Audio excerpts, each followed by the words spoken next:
There's a certain quiet to a memory that lingers, faint, soft, like the last light of a sunset fading into the night. Some memories are clear, sharp, full of colors and sounds, but others fade into something more elusive, a distant glow that we almost can't touch. And yet it's there, just beyond reach, waiting to be rediscovered. Before we begin the story, I want you to know this. We truly love and care for you. You are welcome here, in this space of quiet reflection. Before we begin, tell us, where in the world are you watching from and what time is it there? Now grab your coffee and let's get started.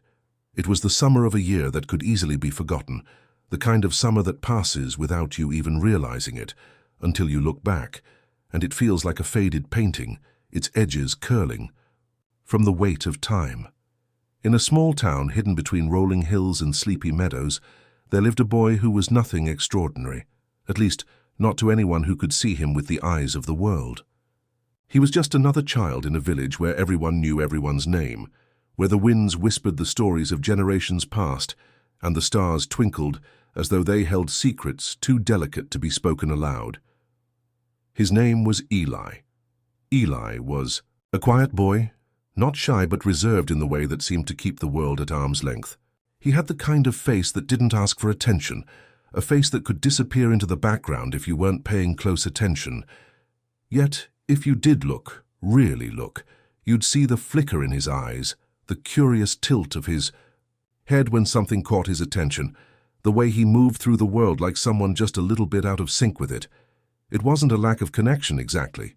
It was more like he was always standing just outside of things, watching them with soft interest. He wasn't lonely, but he often found himself alone. Not in a sad way, not at all, but in a way that made him appreciate the small things, the things that others might miss.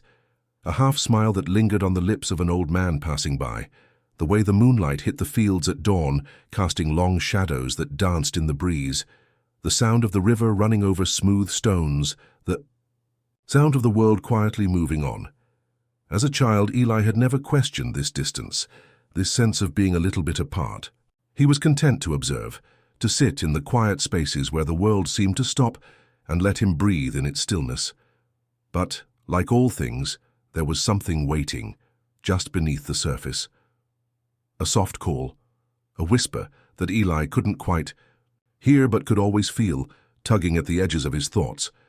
It wasn't something frightening, no, it was a quiet thing, a beckoning, a thing that felt like home, even if he didn't quite understand it yet. That summer, the world around Eli seemed to slow down. The days were long, stretching into golden hours, and the nights were warm with the promise of soft winds and dreams, too vivid to be forgotten.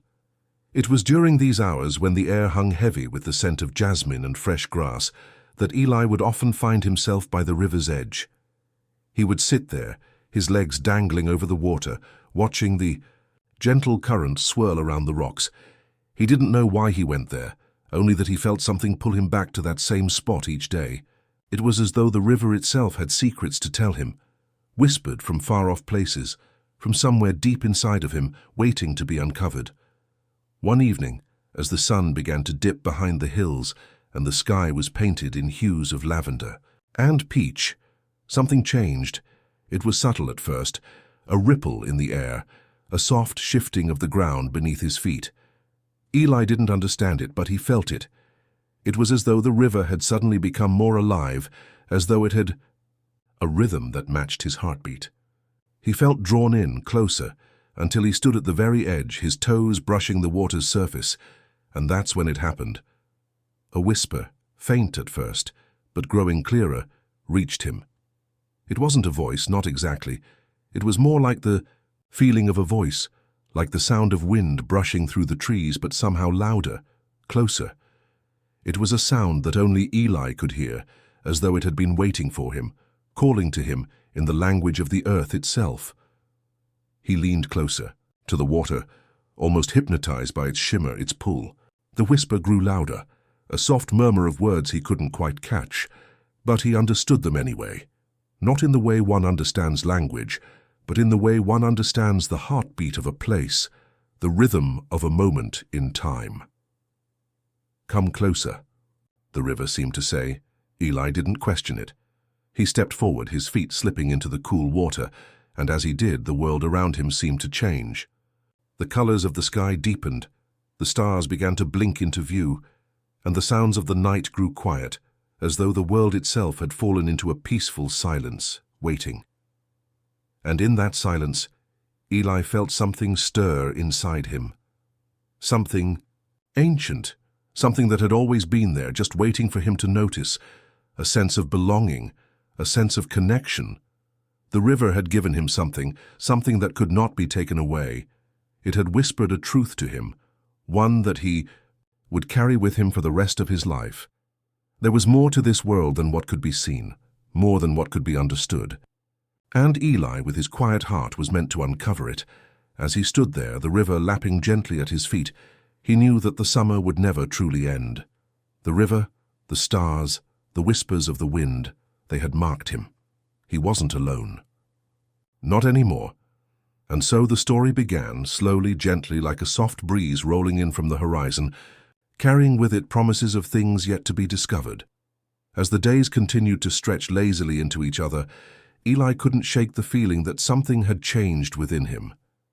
It wasn't an obvious shift, not the kind that demanded attention, but a subtle, almost imperceptible difference. The river's whisper had left an imprint, a soft calling that hummed through his thoughts, lingering just beneath the surface of his everyday life.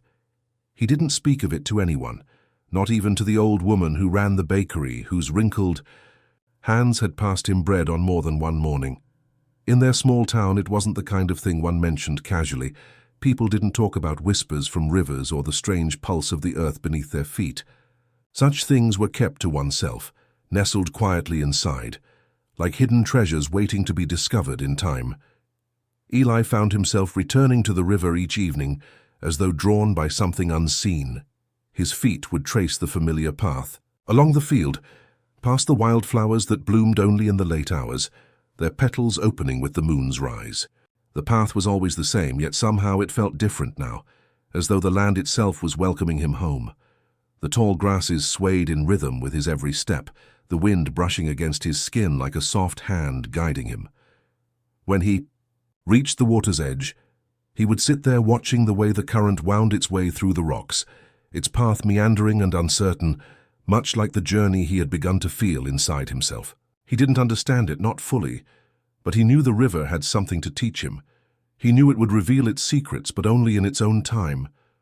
One evening, as the sun dipped below the horizon, painting the sky in rich shades of purple and gold, Eli felt the familiar stir within him, the sense that something was coming, something just beyond his reach. He let the stillness of the moment wash over him, the world around him holding its breath in anticipation. It was then that he saw it, a flicker of movement in the water. At first it was nothing more than a shadow, a ripple against the moonlight. But it wasn't a fish and it wasn't the wind. It was something else, something that seemed to shimmer with a soft, otherworldly glow. Eli's breath caught in his throat, his heart quickening as the figure emerged from the water. A woman. No. A figure, delicate and ghostly, rose slowly from the river's depths, her form shimmering like moonlight on the water's surface. Her hair was dark as night, cascading down her back in flowing waves, and her eyes, when they met his, were deep and knowing, as if they had seen the secrets of the world itself. Eli couldn't move. He couldn't speak. He could only stare, mesmerized by her presence. The figure stepped closer, her feet not quite touching the earth, as if she were made of the very fabric of the river itself. The soft glow that surrounded her seemed to pulse in time with the beating of his heart. "You've come." Her voice was a whisper, like the softest breeze, and yet it filled his mind completely. "I've been waiting for you." Eli's thoughts swirled, confusion and awe battling inside him. Who are you?" The woman smiled, her expression serene, as if she had known this question would come. "I am the river's voice, its memory. I am the call that you heard when you stood at its edge." Eli's chest tightened, and for a moment he thought he might fall into the water himself. "But I don't understand." "You will," she said, her gaze never wavering. "The river carries more than water, Eli. It carries stories. Stories of things long forgotten, of hearts that once beat with a rhythm of their own. And you are a part of them. He shook his head, trying to make sense of the words that seemed to fall from her lips like droplets of water. I don't know what you mean. She stepped closer, her presence enveloping him like a warm, gentle breeze. You are more than you know, Eli. The world has a way of hiding its truths, burying them deep within, but you will uncover them. Eli felt a tremor in his heart. Something deep within him stirred, a recognition he couldn't name. He had always felt different, always sensed that there was more to the world than what he could see. But how could he be a part of something as vast as the river's story? The figure held out her hand, and for a moment, Eli hesitated, unsure. But then something within him, a quiet pull, urged him forward. He reached out, his hand trembling, and as his fingers brushed hers, a wave of understanding flooded through him. It wasn't knowledge, not in the way one learns from books or teachers. It was something older, something deeper. The rivers. History surged through him, images of forgotten places and faces, of hearts intertwined with the currents of time. He saw the beginnings of the river, the countless lives it had touched, the countless stories it had carried from one shore to the next. He pulled his hand back quickly, breathless from the flood of images that had washed over him. What was that? He whispered, his voice shaky. The figure smiled gently. That was only a taste, Eli. The river's truth is vast, but it can be understood one ripple at a time. You've been chosen to hear it, to understand it, but you must be patient. Time will reveal what you need to know. Eli nodded slowly. Though he wasn't sure if he understood, he looked down at his hands, still tingling from the touch of the river's memory. It felt as though something had opened inside him, a door that had been closed for far too long. The woman began to fade, her form becoming more translucent, more like mist. Remember, Eli, she called softly, her voice like a whisper on the wind. You are never alone. The river is always with you, waiting to guide you. And then, just as suddenly as she had appeared, she was gone. The water was calm again, its surface smooth, untouched. The world around him seemed to return to normal, the sounds of the night, filling the air once more. Eli stood there for a long time, the weight of what had just happened settling over him. The river had spoken to him, had shown him something that no one else could see. He wasn't sure what it meant yet, but he knew one thing for certain. His life, his story, was only just beginning. The days that followed felt like a quiet unraveling, each moment stretching into the next, like the soft unfolding of a dream. Eli could not shake the image of the woman, her ethereal presence lingering at the edges of his thoughts. She had given him a glimpse, a touch of something greater, but it was not enough to satisfy him. The whispers of the river were louder, now clearer, and yet they remained a mystery. He returned to the river every evening, though the woman never reappeared. There were no more glowing figures, no more whispers that made the world pause in its rhythm. But the water had changed subtly. Eli could feel its presence now, could hear it in the rustling leaves and the soft breeze that carried the scent of something ancient. The river had become a part of him, like a quiet current flowing just beneath the surface of his thoughts, urging him forward. Eli's days continued, as they always had, moving through the motions of the small village. He would walk into town in the mornings, carrying his basket for the baker, exchanging small pleasantries with the shopkeepers, and returning home to the quiet of his house. But now he noticed things he had never seen before, the way the shadows played across the fields, how the light shifted with each passing hour, the subtle patterns in the way the birds flew. Everything felt more vivid, more alive, as if the world itself had come into sharper focus. His heart had begun to shift too. He found himself drawn to the old stories the villagers would share on long evenings, sitting around the fire, their voices weaving tales of things that could not be seen, but only felt. The legend of the river was one that many spoke of, an old tale passed down through generations. They said the river was more than just water, that it was alive with the memories of those who had walked beside it, of those who had listened to its song. Eli had always dismissed the story as folklore, the kind of thing children believed. But now, as he sat in the dim light of the bakery, listening to the familiar voices, The tale seemed to take on a different weight. He understood it somehow. The river, the memories, it was all connected. One afternoon, Eli found himself walking the familiar path to the river without quite knowing why. The sun was lower in the sky than usual, the air beginning to cool, and the leaves of the trees rustled softly, as though whispering secrets of their own. He was drawn to the water, to the place where the river curved, just beyond the old oak tree. There he had sat countless times before, but today felt different. It was there, at the bend in the river, that Eli saw a flicker of movement once more. It was small at first, just a ripple in the water, like the softest breath. But it was enough to make him stop. His heart quickened, and he felt the pull, that familiar tug, urging him forward. As he approached the water's edge, the current seemed to slow, almost as if it were waiting for him. The leaves on the trees above him stilled, the world holding its breath once again, and there, rising from the water like a vision, was the woman. But she was different now. She was no longer just a figure made of light and mist. She stood before him, solid and real, her form as tangible as the trees and the earth beneath his feet. Her hair, dark and flowing, caught the last rays of the sun, and her eyes, those deep, knowing eyes, met his with a quiet understanding. "You have been listening," she said, her voice soft, but with an undeniable strength to it. "And now, you are ready to hear." Eli swallowed hard, his heart racing. Ready for what? The words came out before he could stop them, but it didn't matter. He needed to know, needed to understand what was happening to him. She stepped closer, her feet gliding over the water, not disturbing the surface in the slightest. "The river has many stories, Eli," she said, her gaze steady. "But not all. Of them are meant to be understood at once. Some must be lived, felt in their own time. And you, Eli, are part of a story much older than you know." He took a step back, the weight of her words sinking in. "A story?" His voice was barely a whisper, as though he feared speaking too loudly would break the delicate thread that seemed to connect them. "Yes." She smiled gently, as though she had been waiting for this moment. "A story that has been passed down through the currents of time, through the lives that have come before you.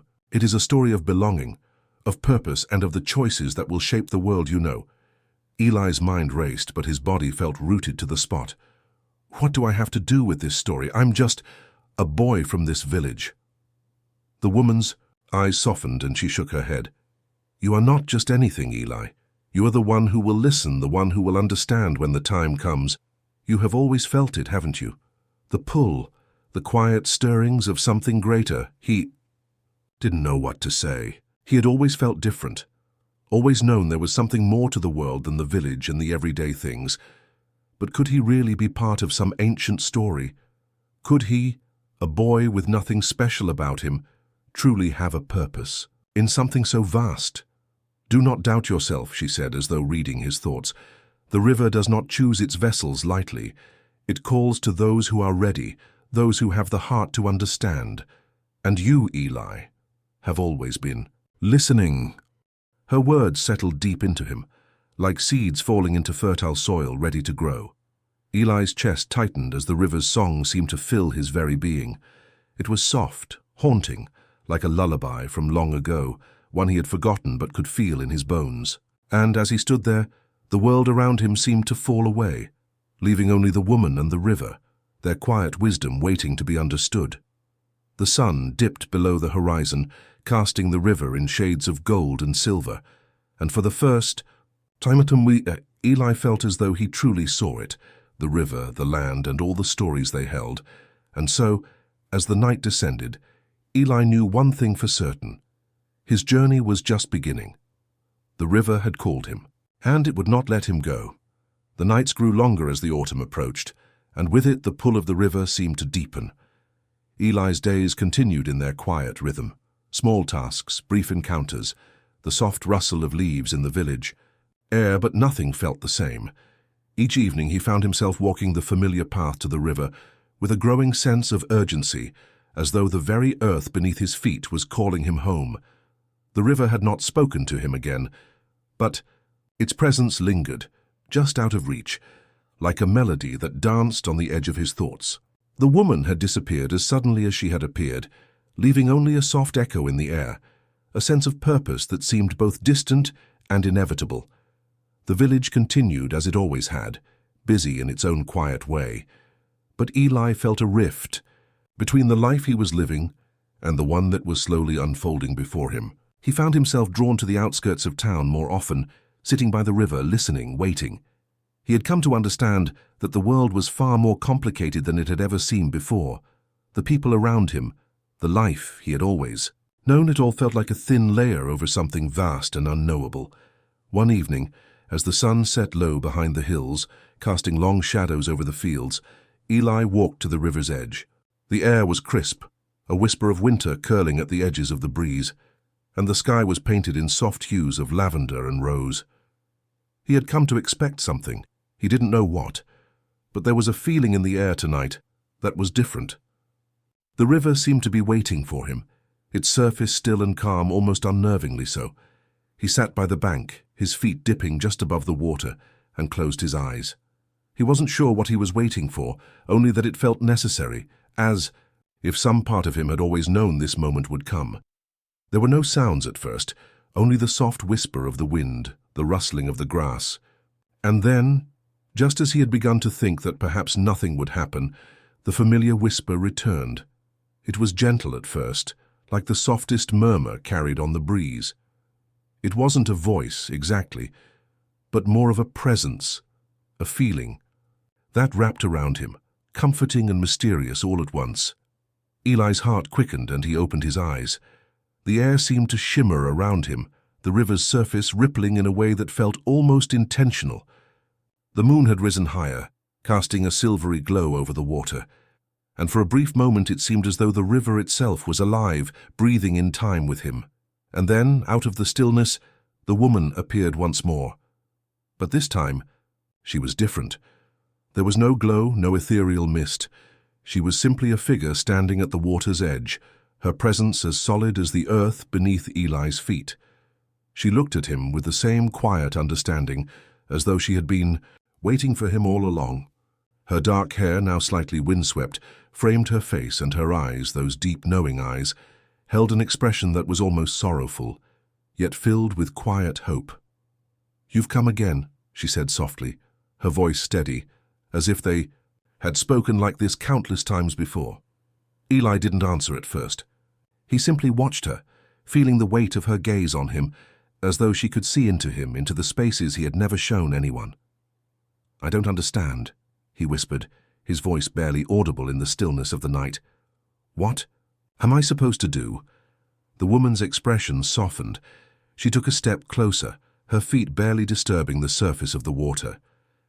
"You have already begun," she said gently. "The first step is always the hardest, but you are walking the path now, whether you realize it or not. The river will guide you, just as it has guided others before you." Eli shook his head, feeling the confusion tighten in his chest. "But I don't know what it means. I don't know what I'm supposed to be doing." The woman smiled, a soft, knowing smile that seemed to hold 1,000 secrets. "Oh, you are listening," she said. "That is enough. The river's truths cannot be rushed. You must trust the process, even when it feels like you are standing still." Eli swallowed hard. He had always been someone who wanted answers, someone who needed to know what came next. This uncertainty, this feeling of being adrift, was something he wasn't used to.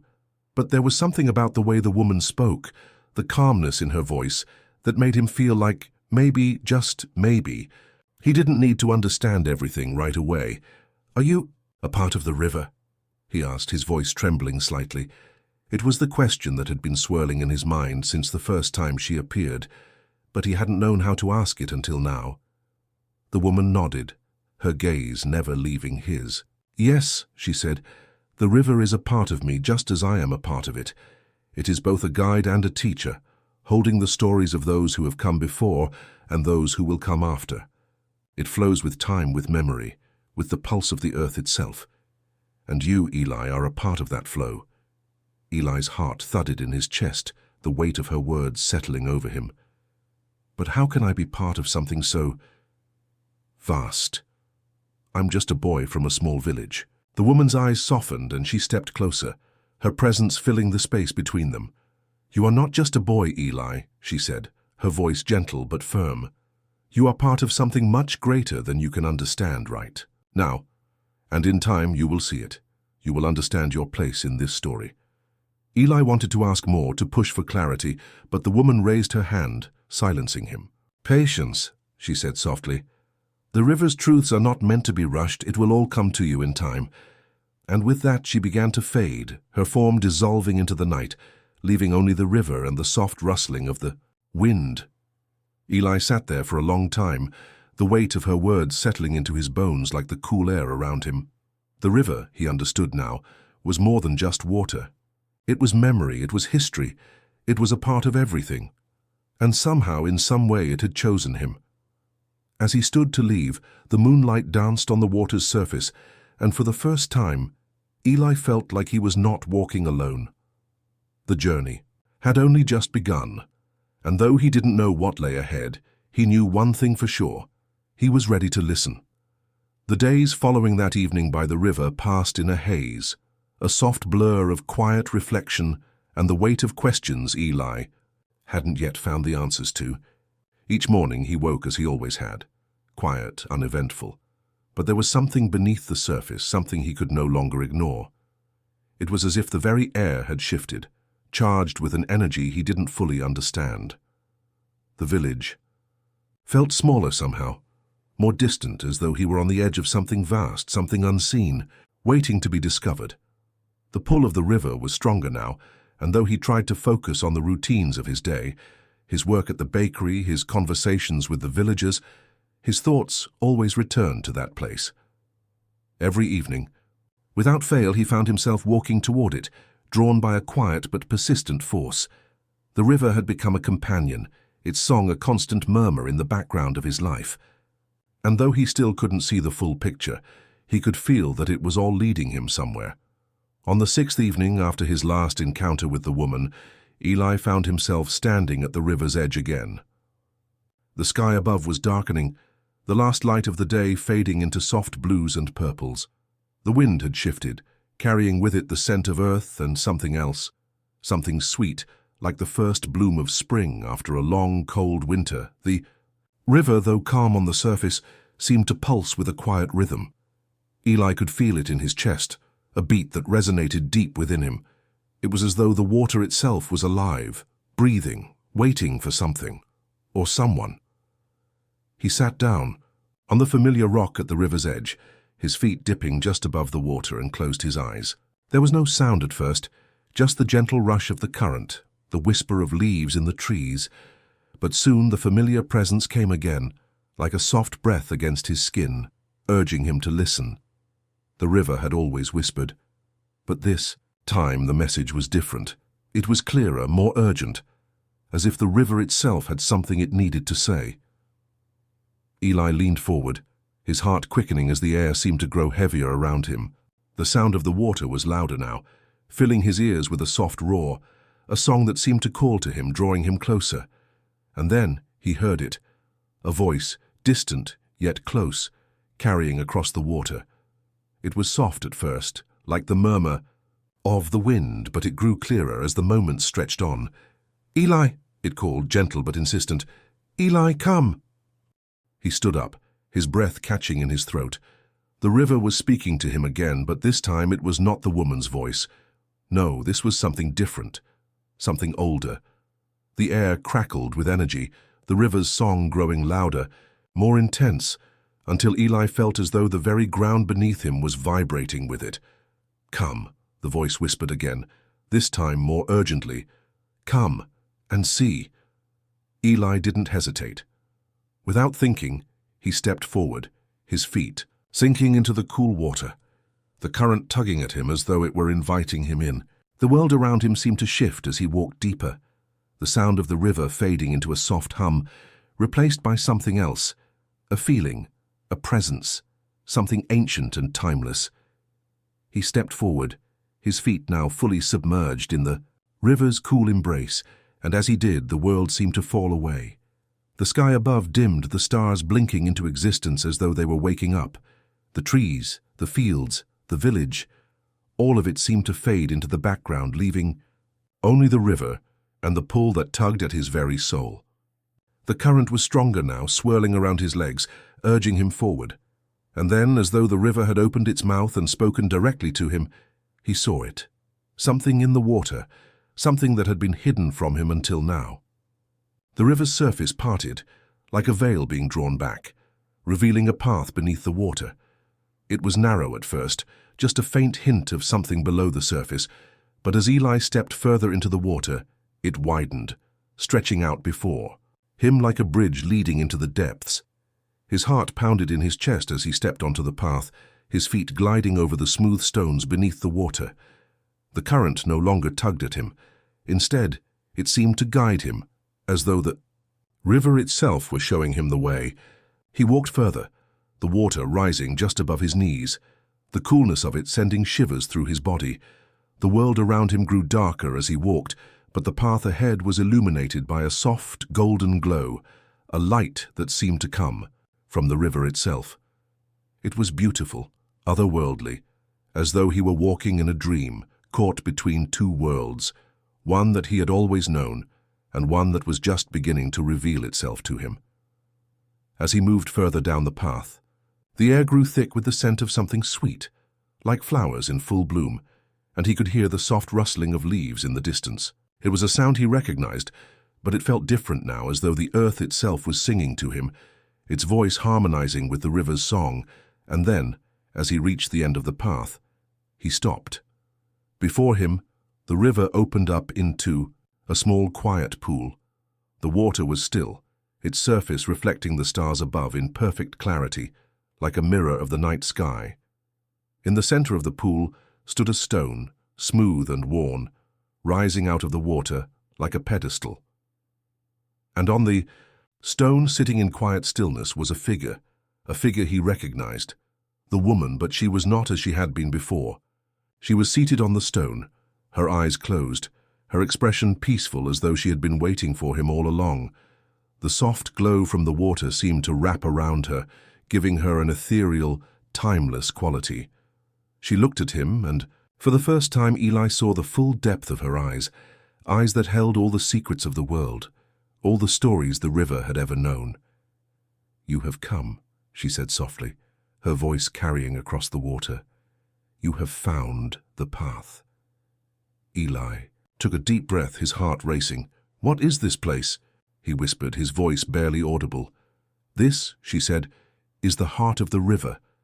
It is where the past, the present, and the future converge. It is where the stories of the world are written, and where those who listen can find their place in them." Eli felt the weight of her words settle over him. He had come here for a reason. He had followed the river because it had called him, because it had shown him something he could not yet understand. But here, in the stillness of the pool, he realized that the answers were not something he could rush. They would come in time. And so, standing there in the heart of the river, Eli knew that his journey was far from over. It had only just begun. Eli stood there in the pool's stillness, his feet submerged in the cool water, and the woman's presence beside him felt like a soft weight on his chest. The soft glow of the river reflected in the water, casting everything in a gentle light, and the night seemed to hold its breath, waiting. For a long moment, neither of them spoke. It was as though the world had paused, suspended in the quiet space between time and memory. "I've found the path," Eli repeated, almost to himself. The words felt strange, as though they had more meaning than he could yet understand. The woman remained seated on the stone, her eyes closed once more, her expression serene. The soft hum of the river's song wrapped around them, its rhythm steady and eternal. "Yes," she said, her voice almost a whisper, "you have. But this place, Eli, is not just a place. It is a moment in time, a point where all things, past, present, future, flow together." Eli furrowed his brow, trying to grasp her meaning. "But I don't understand. How is this a moment in time? It feels like something different." The woman opened her eyes, and for the first time Eli saw something flicker in them, a depth that seemed to stretch beyond the surface. "It is a place of reflection," she said, her voice gentle but filled with a quiet authority. "Everything that has happened, everything that is yet to come, is reflected here. The river carries the memories of the world, the things that have been forgotten, and the things that are waiting to be remembered. You have stepped into that memory, Eli, into the space where all things are connected." Eli swallowed, feeling. The weight of her words settled over him like a thick fog. He had known there was more to the river, more to the world than what he had been shown. But standing here, in the heart of it, he felt as though the very fabric of reality was shifting, bending around him.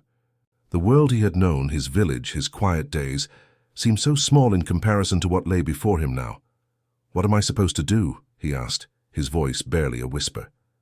The question felt both insignificant and urgent, as though he had waited his entire life to ask it, but still didn't know how to phrase it. The woman studied him with an expression that was both kind and knowing. "You are already doing it," she replied. "You are here listening. The river will show you what you need to know, but you must be patient. Trust in the flow of time and in the process of discovery." Eli's heart raced.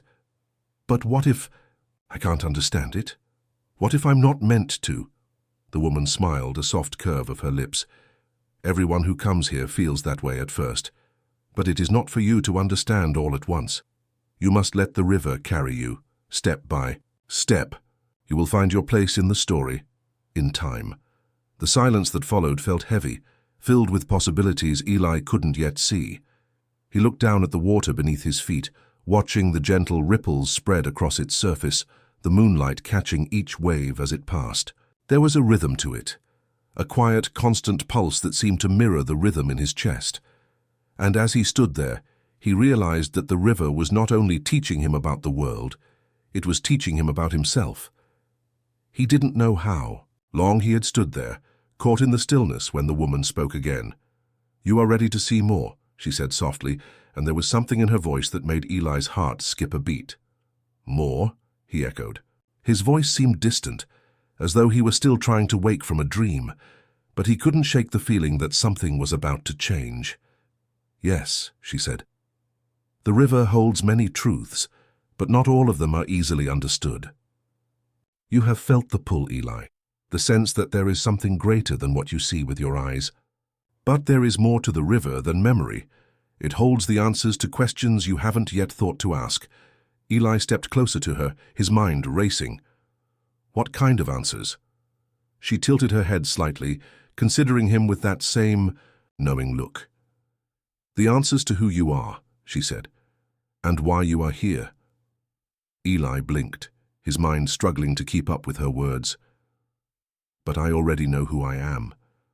I'm just me. I live in a small village. I walk by the river. I don't think I'm meant for anything grand. I don't have a bigger purpose." The woman's smile deepened, and she extended a hand, palm upward, as if inviting him to step closer. "That is the story you tell yourself," she said, her voice filled with quiet wisdom. "But you are not just a boy, Eli. You are a part of something much larger, a part of the river's story. The river has always known your name, even before you were born." Eli hesitated, looking down at her outstretched hand. There was something in her gaze that made him feel both insignificant and infinitely important at the same time. He wasn't sure why, but he felt like he could trust her, even though her words didn't make sense to him yet. He reached out, his hand brushing hers, and at the moment of contact, a wave of emotion washed over him. It wasn't fear, nor excitement, but something else, a deep, quiet knowing. The kind of knowing that comes when something long buried inside you begins to stir. In that moment, the river began to hum again, its song growing louder as though it was responding to their touch. The water around them seemed to shimmer, its surface flickering with images that were not quite real, but not quite dreams either. Eli could see fragments, faces, places, moments, floating just beneath the surface, out of reach but unmistakably clear. "Come," the woman said again, her voice a soft pull that guided him forward. "It is time to see." And with that, The water before him parted, revealing a path that stretched forward, winding through the river and into the unknown. He couldn't explain why, but he knew this was the moment he had been waiting for. Eli took a step forward, and the river's song filled him, carrying him further into the heart of something he could not yet understand. But somehow he knew it was exactly where he needed to be. Eli's heart thrummed in his chest as he took another step forward, the water swirling around his legs with a steady pull, as if the river itself were eager to lead him onward. The path before him shimmered, a faint but undeniable glow illuminating the way. It was not a clear, defined path. Rather, it was a suggestion, a feeling, as though the earth itself were gently guiding him toward something unknown. The woman's figure remained by his side, her presence calm and unhurried. There was a steadiness to her, a quiet certainty that reassured him despite the questions swirling in his mind. The air around them felt thick with the weight of time, as though they were walking through a space that existed outside of time altogether.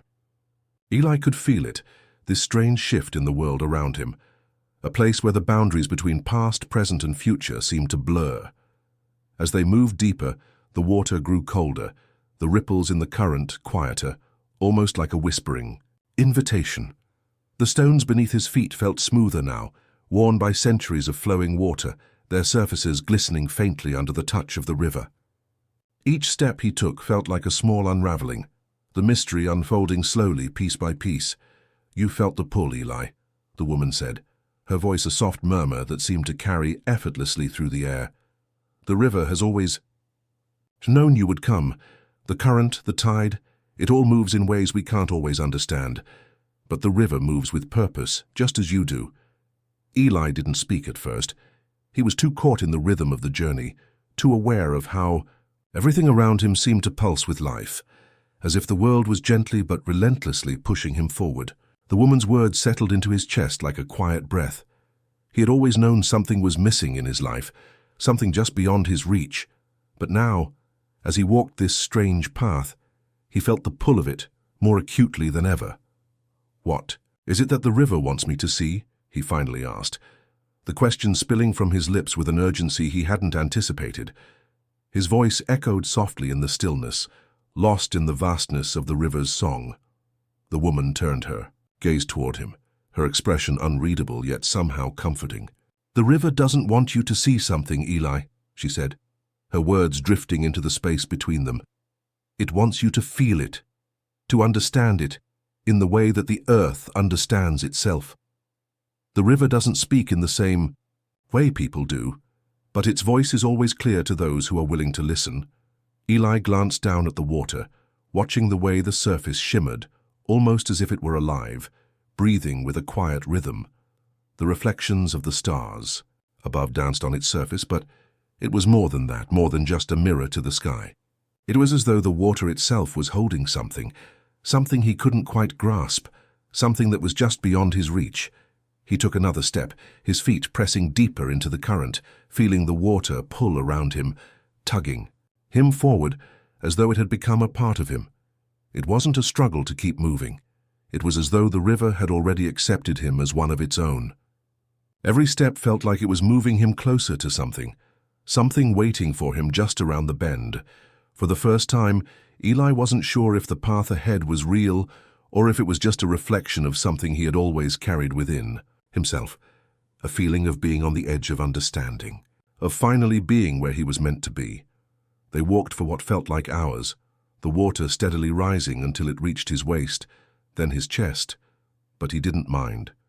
The coldness of it seemed to awaken something inside him, an awareness that he hadn't known he'd been lacking. Each step took him deeper into this strange world where the rules of the known universe didn't seem to apply. And then, as though the river had made its decision, the path ahead opened up before him. The water parted gently, and Eli found himself standing at the edge of a vast open space. It was as if the river had brought him to the heart of something greater, something that could not be fully explained in words. The landscape before him was not like anything he had seen before. It was both familiar and foreign, as though it existed between worlds. There were no trees, no hills, no familiar landmarks to ground him. The air was thick with a soft, golden light that didn't seem to come from anywhere, just a gentle radiance that filled the space. The woman stood beside him, her gaze fixed on the expanse ahead. "This is the space where all things converge," she said quietly. "The place where the past and future meet. The moment of change. The threshold." Eli swallowed, his heart pounding as he tried to take in the strange, dreamlike scene around him. There was no sense of time here, no ticking clocks, no sunlight to mark the passage of hours, just a stillness, a calm that settled over him like a blanket, and with it the knowledge that he was standing on the edge of something vast. "What happens now?" he asked, his voice barely more than a whisper. The woman smiled, though her expression was filled with something more than just kindness. There was an understanding there, a quiet knowing. "Now," she said, "you begin to see." Before he could ask more, the space before him seemed to shift, the golden light pulsing as if the very air was alive. It was not overwhelming. It was a soft, inviting presence, like a song that slowly began to build in its complexity, each note leading to the next. As Eli stood there, his heart open, the river's voice seemed to reach him once more, not in words, but in a feeling, a pull, a knowing, a deep current of something he could no longer deny. He wasn't just walking the river's path anymore. He was becoming a part of it, and in that moment he understood. He wasn't meant to understand it all at once. The answers would come, one step at a time, just as they had always been coming. The river would show him, not by words, but by feeling, by letting him experience the world the way it had always seen it. He was not lost. He was simply walking a path that had always been his own. The river had led him here, and now it was time for him to listen. The space before Eli seemed to breathe, alive with the soft pulse of light, a quiet hum that reverberated through the air. He stood there, in the center of this strange, ethereal place, feeling as though the world had peeled back its layers just for him. The river, though it had no visible source here, still seemed to flow, its song winding through the silence like a thread weaving through time itself. For a moment, Eli stood still, feeling the weight of everything pressing upon him. The woman beside him, the soft light, the pull of the river. It was all so much to take in. He had always thought he understood his place in the world, but now, standing here in this timeless space, he realized how little he had known. He had lived so long in the world of the tangible, the village, the people, the predictable rhythm of his life. But this was something else entirely. This was a space without boundaries, without limits, a space where the river's song was louder than any human voice. "What happens next?" Eli asked again, his voice steady but filled with a quiet desperation. He needed to know, needed something solid to hold on to in this uncertain place. The woman's gaze shifted from the horizon of golden light to him.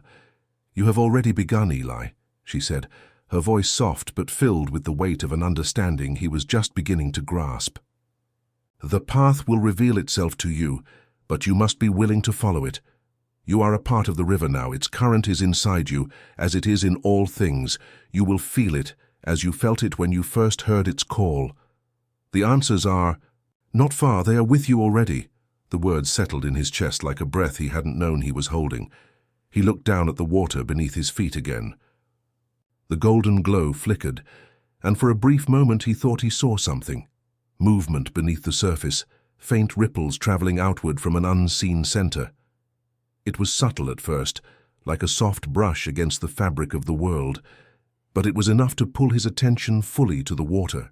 The ripples spread out, gentle but unmistakable, moving outward in waves that seemed to echo the pulse of his own heart. He stepped forward instinctively, his feet finding the path that had already begun to form beneath him. The surface of the water shimmered, the light rippling in patterns, and with every step, the ripples grew stronger, more pronounced. It was as though the river was answering his movements, responding to his presence in ways that he could not yet fully understand.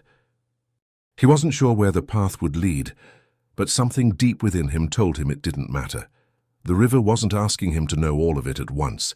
It was asking him to trust, to move forward, to take the next step and the next, without needing to see the end.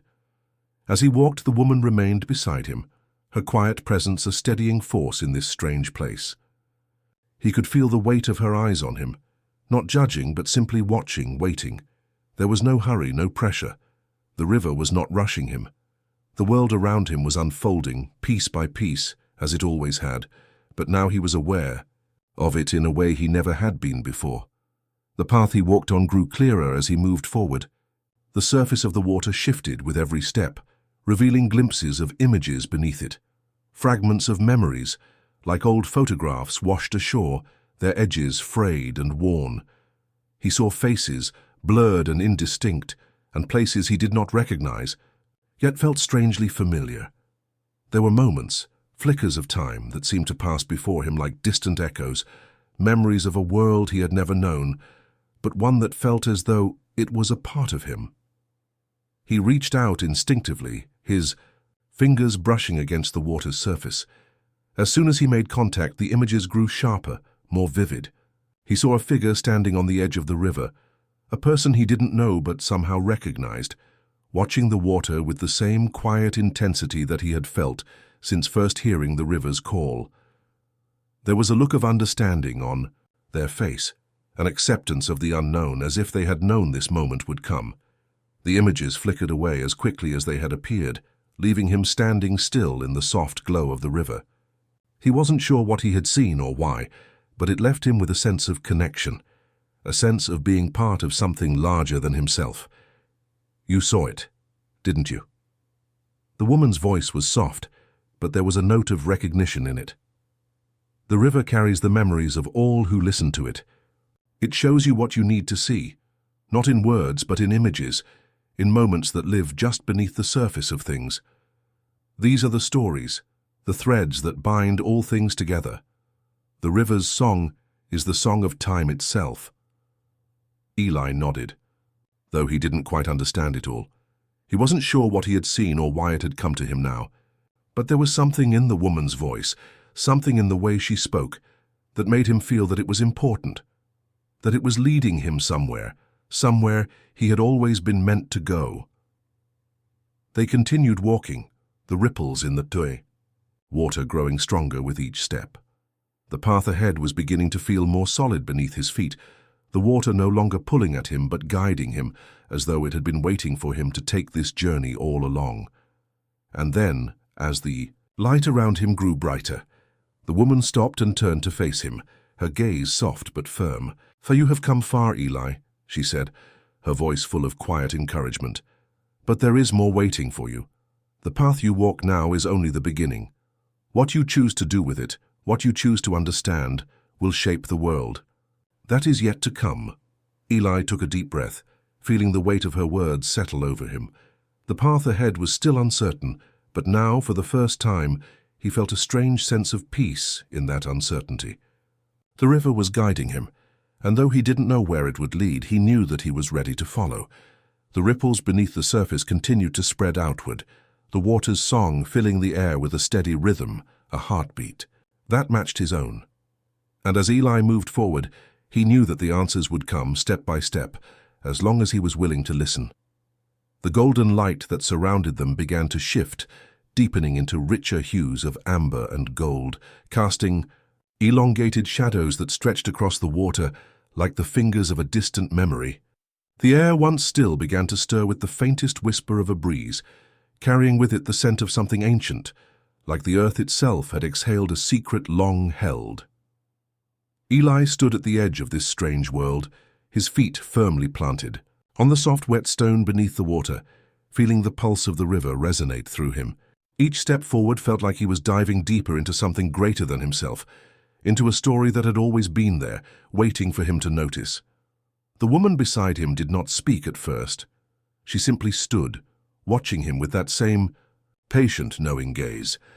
Her presence was a steadying force, but there was something else there now, something beyond the quiet guidance she had given him thus far. It was a silent invitation to continue, to move deeper into the space where time was not a linear thing, but a fluid current, flowing and shifting, looping back on itself in ways that only the river seemed to understand. Eli shifted his gaze away from the horizon and toward her, his heart beating a little faster now. "What happens when I reach the end of this path?" he asked, his voice uncertain, but there was no fear in it, just a quiet curiosity.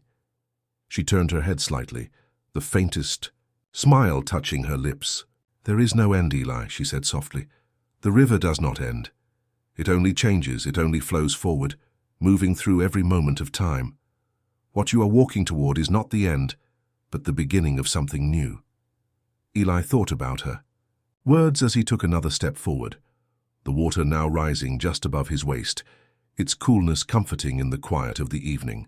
He wasn't sure what he had expected to find when he began this journey, but now, standing in this strange space, with the golden light swirling around him, he realized that the answers weren't as important as he had once thought. It wasn't about knowing everything at once.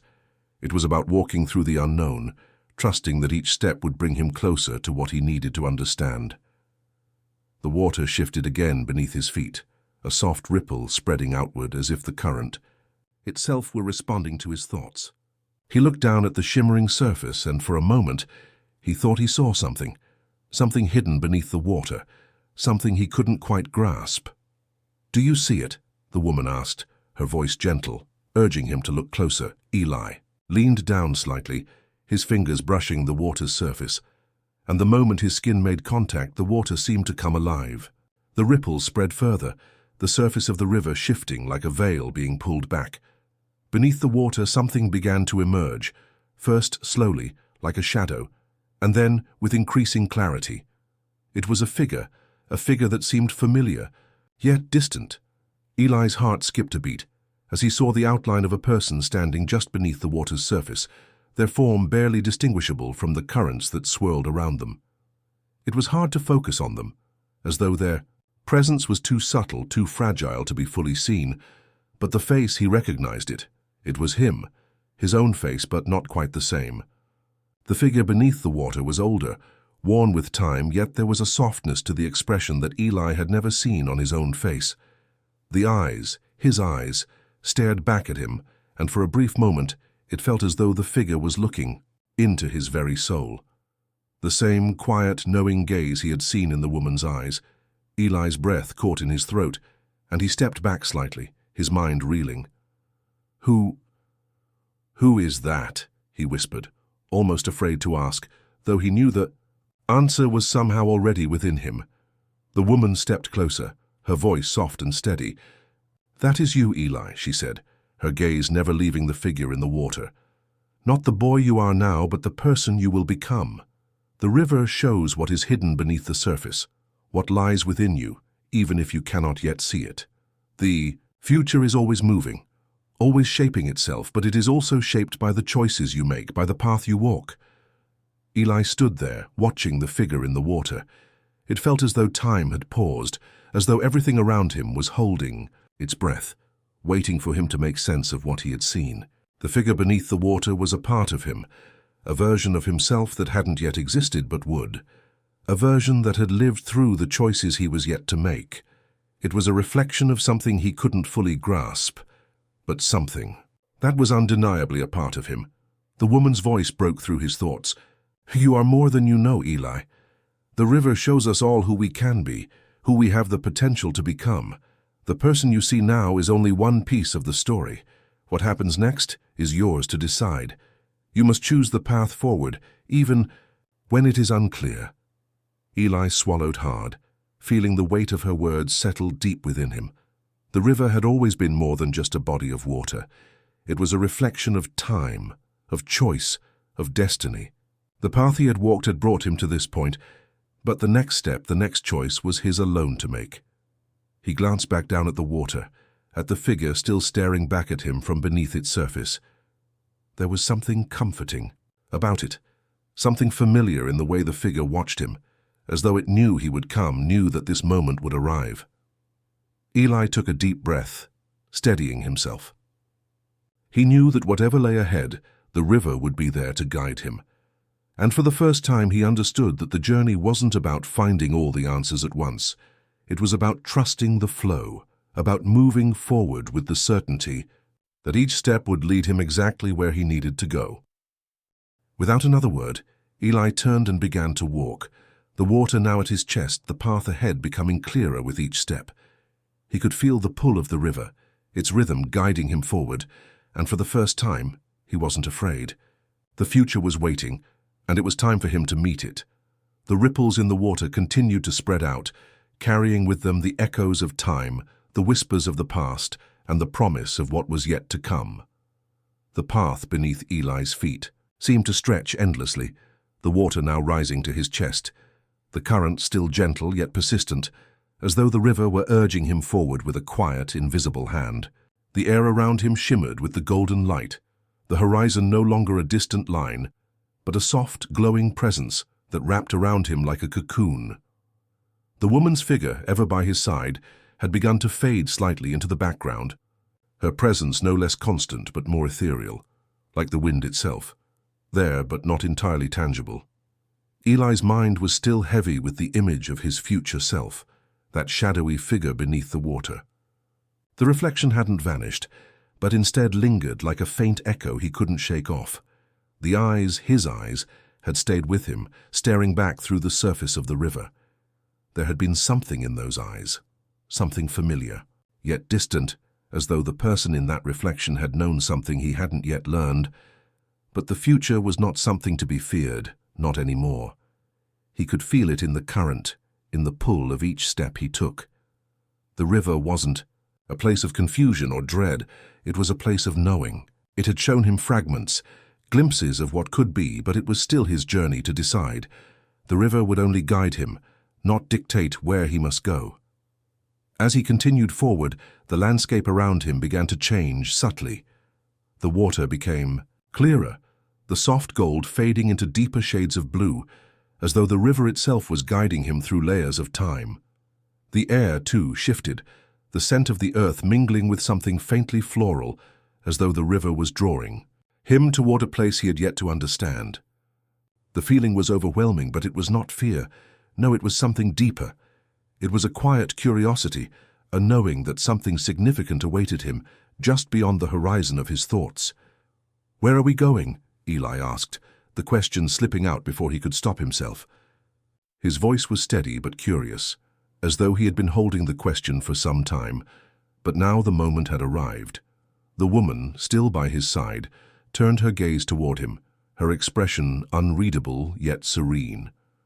"Where the river takes you, Eli," she replied, her voice calm and unhurried. "The river doesn't choose its path for you, it only offers you the chance to walk it, to discover what lies ahead. You must choose whether you move forward, whether you listen to its song." Eli felt a flicker of uncertainty, but it wasn't the same as before. This was not the fear of the unknown.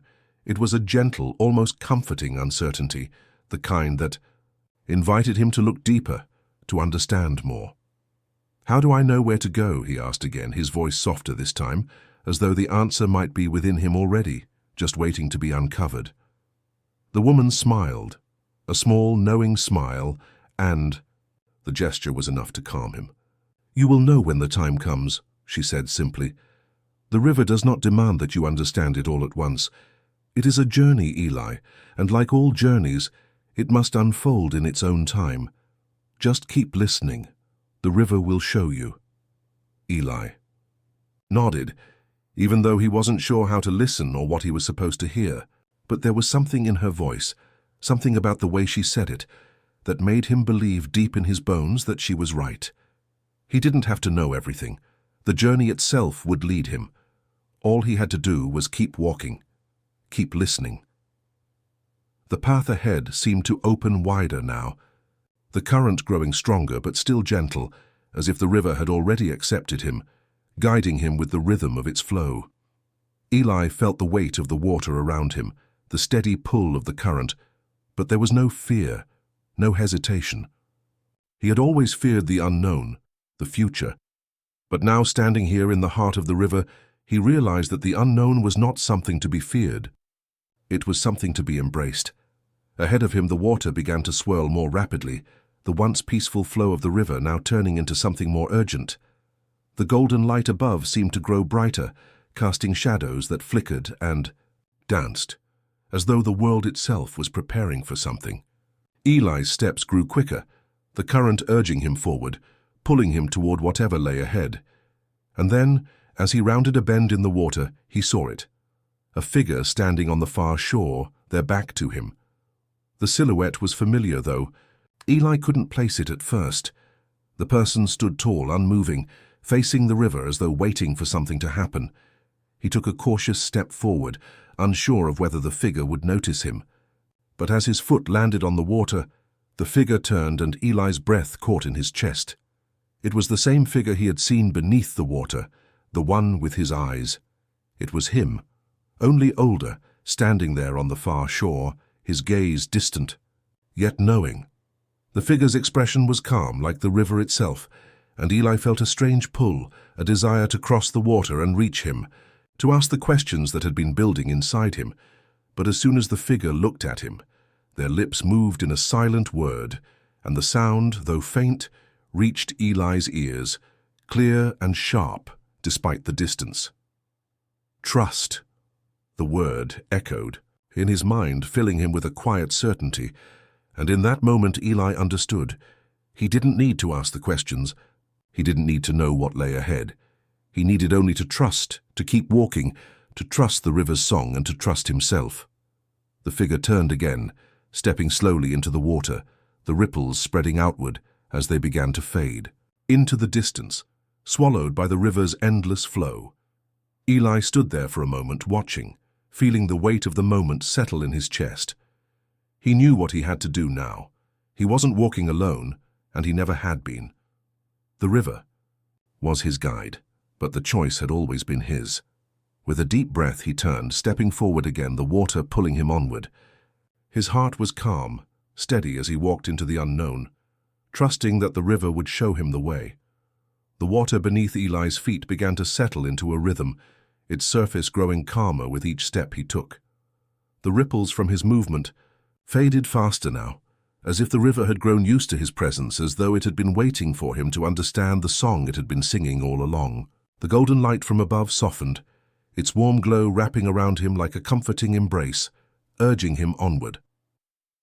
Ahead, the path continued to stretch out, but there was a subtle change in the air, a shift in the way the current pulled at his body. The water, though still present, no longer had the same heavy weight it once had. It was as though the river had guided him to this point, not to overwhelm him, but to show him that he was ready to walk freely now, to make his own decisions, to step into the unknown with a certainty that only comes when you've found peace within yourself. The woman who had once walked beside him was now a distant presence, no longer by his side, but still there, somewhere beyond the edges of his awareness. He could feel her watching him, guiding him, though she did not speak. She had given him the space to grow, to walk the path that only he could walk. The river had done its part. It had shown him the way, and now it was time for him to choose, as he. The path ahead seemed to widen. The water before him began to shimmer, the surface becoming clearer, more transparent. For the first time, Eli could see the river's bed, smooth stones, dark with water, scattered in patterns that seemed deliberate, as if they had been placed there with purpose. But it wasn't just the stones that drew his attention. Farther ahead, he saw something that made his breath catch in his throat, a fork in the path, a crossroads in the river's flow. It was subtle at first, almost imperceptible, but as Eli drew closer, the two branches of the river began to take shape, splitting apart like two threads of fate. The left path seemed to lead deeper into the shadows, where the light grew dimmer, the current slower, the water darker. The right path stretched out into a distant, brighter horizon, the golden light growing stronger, but the current there was faster, more turbulent, as though the river was urging him to move forward with greater speed. Eli stopped at the crossroads, his heart pounding in his chest. The choice before him was not clear, and yet it felt as though the moment had been waiting for him all along. His mind raced with questions, but as always, the river remained silent, its song steady, unwavering. It was as if it was asking him, not to question the path, but to trust his own heart, to listen to the quiet pull that had guided him this far. He glanced toward the left path where the water flowed more gently, winding through a dense fog that seemed to hang in the air, thick and mysterious. There was a certain allure to it, a promise of quiet reflection, of time to think and process, a path where he could move at his own pace. But something about it felt heavy, like it held secrets that he wasn't yet ready to uncover. It felt like a place where things had been hidden, waiting to be discovered, but only if he chose to go deeper. Then his gaze shifted to the right path, where the light seemed to burn brighter, the current faster, more powerful. It was a path that demanded movement, that called for action, for change. The golden light on this path felt like a beacon, something pulling him toward it, urging him forward. It was a path that promised discovery, but it was also a path that felt uncertain, as if it would require him to let go of everything he had known and step into something unknown. For a long moment, Eli stood there, feeling the pull of both paths, the weight of the decision settling over him like a heavy cloak. He knew that neither path was wrong, nor was one better than the other. They were simply different routes, different aspects of his journey, each leading him towards something he could not yet see. The current beneath his feet began to stir again, gently at first, but then with more force. It was as though the river itself was encouraging him to choose to make his move. He closed his eyes for a moment, letting the sound of the water fill his ears, feeling the vibrations of the river in his bones. The song of the water, steady and eternal, seemed to whisper to him, telling him that whatever path he chose would be the right one. And then, without knowing why, Eli stepped forward. His feet carried him toward the right path, where the current was faster, the water more intense, but the light brighter, calling him toward the horizon. As he moved, the river seemed to embrace him, the pull of the current no longer a force of pressure but a gentle guide, urging him onward. The fog that had hung over the left path seemed to retreat as he walked, its shadowy presence fading behind him. The light ahead grew warmer, the golden glow casting long, shimmering reflections on the water's surface. Eli didn't know what waited ahead, but he felt a quiet excitement building within him, a sense of purpose that had been absent before.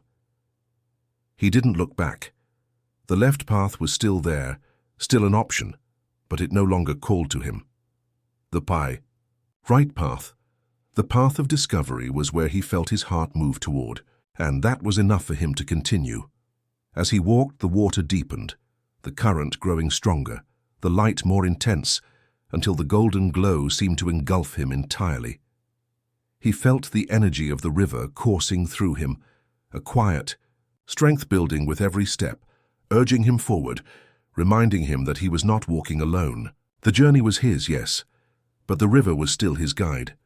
With each step, the path ahead grew clearer, the water smoother, as though the river itself was preparing to reveal something new. Eli felt his mind and heart aligning, the questions fading into the background, the uncertainty dissipating.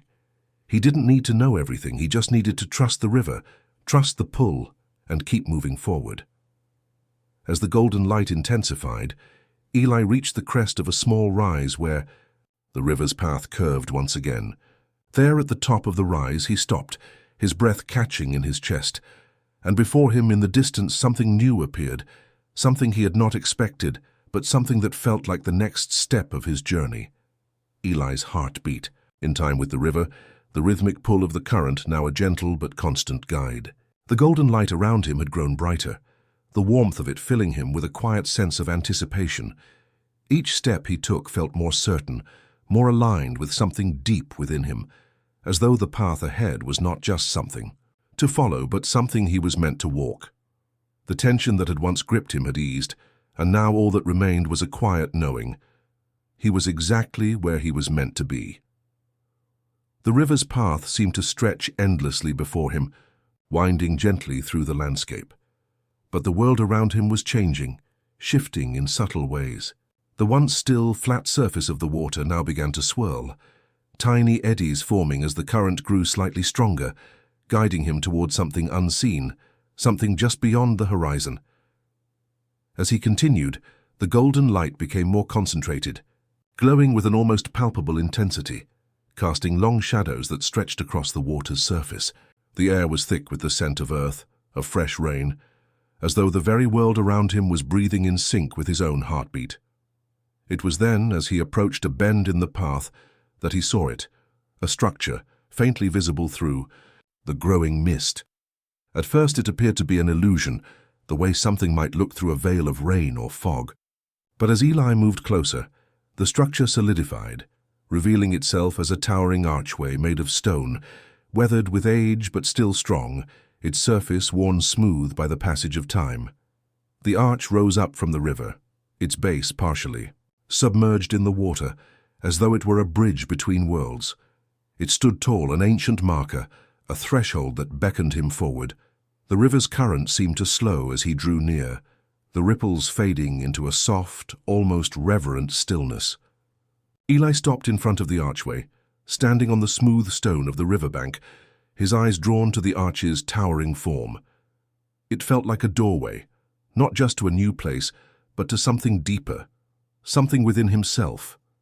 The air around, it hummed with quiet energy, as though it were alive with memories of those who had passed through it before him. For a moment Eli hesitated, his gaze shifting from the archway to the river's shimmering surface. The current had been gentle, but now, with the arch ahead of him, the river felt like a living thing, an entity that had led him here for a reason. The question in his mind was no longer about where the path would take him, it was about whether he was ready to step through it, to cross the threshold into whatever lay beyond. The woman's voice drifted into his thoughts, calm and steady, like the current itself.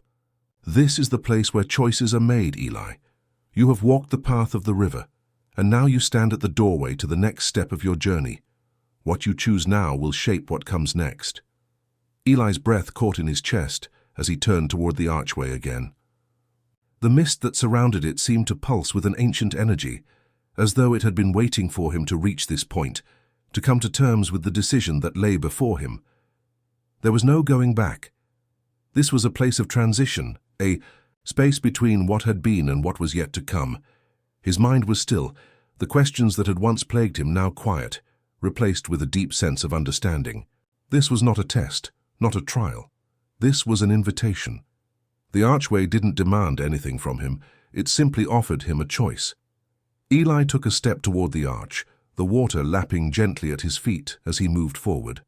His hand brushed against the cool stone of the arch, and a surge of something, awareness perhaps, rippled through him. It wasn't a vision, not in the traditional sense, but something like a deep recognition of what this moment meant. The threshold wasn't just a marker between places. It was a point of transformation, a place where Eli could choose who he would become.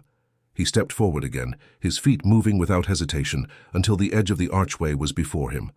The water's soft hum surrounded him, filling his chest with a quiet sense of purpose. There was no fear now, only the steady, calm certainty that this was the next step in his journey. As he passed beneath the archway, the world around him seemed to shift once more. The mist faded, and the golden light that had enveloped him became softer, more diffuse. The river, too, seemed to change. The current had slowed, becoming almost still as the path ahead began to widen. The space felt different, lighter somehow, as though the air itself had taken on a new quality, like a breath held and then released. Eli looked ahead, and for the first time he saw what lay beyond the arch. The landscape before him was vast, wider and more open than the narrow path he had been following. There were rolling hills in the distance, their edges blurred by the soft mist that lingered in the air. The sky above had shifted too, the colors now deeper, richer, like the end of a long day when the light begins to fade into twilight. For a long moment, Eli stood there, looking out over the new path that stretched ahead of him. He could feel the pull of the river behind him, but it was no longer the guiding force. The river had brought him here, but this was his choice. The horizon before him was open, full of possibilities, full of new paths to walk. He didn't know where this new path would lead him, but he knew that he was ready to walk it. The threshold had not been just a physical doorway. It had been the space where he had chosen to trust in himself, to trust in the journey ahead. And now, with the river behind him and the world ahead of him, he was ready. Eli took a deep breath, the air cool and fresh around him, and stepped forward into the new world. As Eli stepped forward, The world seemed to shift subtly, as though the very air around him was holding its breath. The landscape that unfolded before him was vast, its horizons stretching out in every direction, but it wasn't empty. No, there was a quiet fullness to it, like a pause just before the first note of a song is played. The hills, in the distance, seemed to roll gently, their soft curves almost alive, and the sky above was softening into a twilight glow that bathed everything in a gentle, muted light. Eli's steps felt heavier now, as if each one was sinking into the very fabric of this place, becoming a part of it. He wasn't sure where the path would lead, but the uncertainty that had once filled him had faded into something else, something gentler, something more accepting. The weight of the choice was still there, but it no longer felt like a burden. It felt like a beginning. The river now behind him was still. Its song had softened, but it was there, resonating in the back of his mind, its steady hum like a heartbeat that reminded him of the journey he had taken to arrive here. He turned back for a moment, looking toward the archway that had stood as the threshold to this new world, and for a brief second it seemed as if the air shimmered, blurring the lines between where he had been and where he was now. There was no turning back now. The river had carried him as far as it could, and now it was up to him to walk forward into the unknown. Eli took another step, the ground beneath him soft but firm, and with it, a new sense of clarity began to settle in his chest. The air here was different, cooler, fresher, but there was something else to it, a quiet energy that seemed to hum just beneath the surface of everything. He felt it in the earth beneath his feet, in the wind that stirred gently around him, in the steady rhythm of his own breathing. He had known on some deep level that this moment was coming, that the river would show him a path, but it would not force him to walk it. He had to choose. And in choosing, he had begun something new. The world, his world, was no longer the one he had left behind. It had changed, just as he had, and now it was his to explore. Ahead of him the path stretched into the distance, the road winding gently through the rolling hills. There were no clear markers, no obvious signposts, just the quiet, steady promise of what lay ahead. It was a path of discovery, not just of the world, but of himself. Eli continued walking, the rhythm of his steps in time with the soft, unhurried movement of the wind. The sounds of the river, distant now, faded into the background, leaving only the soft whispers of the world around him. The earth beneath his feet was rich with life, the soil deep and dark, and there was a smell in the air, earthy and fresh, that made him feel as though he were waking from a long sleep. Everything felt vivid, sharper somehow, as if the world had been waiting for him to wake up to it. As he walked, his mind began to clear, the weight of uncertainty dissolving with every step. The road ahead was open, but it was not empty. There was life here, in the air, in the earth, in the very water that still flowed unseen beneath the ground. It wasn't the same life he had known before, not the small, familiar village life, but something deeper, something more connected. He felt it in the subtle shift of the wind, in the soft crunch of his footsteps on the earth, in the way the light danced across the hills. Eli could feel his heart shifting with the rhythm of the world around him. It was as if he had been walking this path for longer than he knew, as if it had always been leading him here to this moment, this stillness. His body moved in harmony with the world, a quiet understanding settling over him, an understanding that came not from thinking, but from being. He was no longer just a traveler, no longer just a boy with questions. He was a part of the journey itself. The path before him curved slightly, and as he walked around the bend, the land before him opened up into a vast, sprawling meadow, the grass high and soft, the wind whispering through it like a secret. In the distance, the hills rose, their peaks just touching the edge of the sky, and beyond them there was something that shimmered, like the distant glow of something ancient and hidden. Eli's gaze followed the line of the horizon, and for the first time, he realized that the journey he had been on was not one that could be completed in a single moment, not one that could be understood in an instant. It was an ongoing journey, a slow unfolding that would take him further into the world, into the unknown. It was a journey of discovery, not just of the world around him, but of everything that lay within him. He had come this far, but there was still more to see, more to understand. For the first time, Eli felt the weight of that truth settle into his chest. The questions that had once plagued him were no longer necessary. It was no longer about finding the answers, but about being willing to walk the path, to trust the process, to allow himself to be guided by the rhythm of the world, the river, the air, the earth beneath his feet.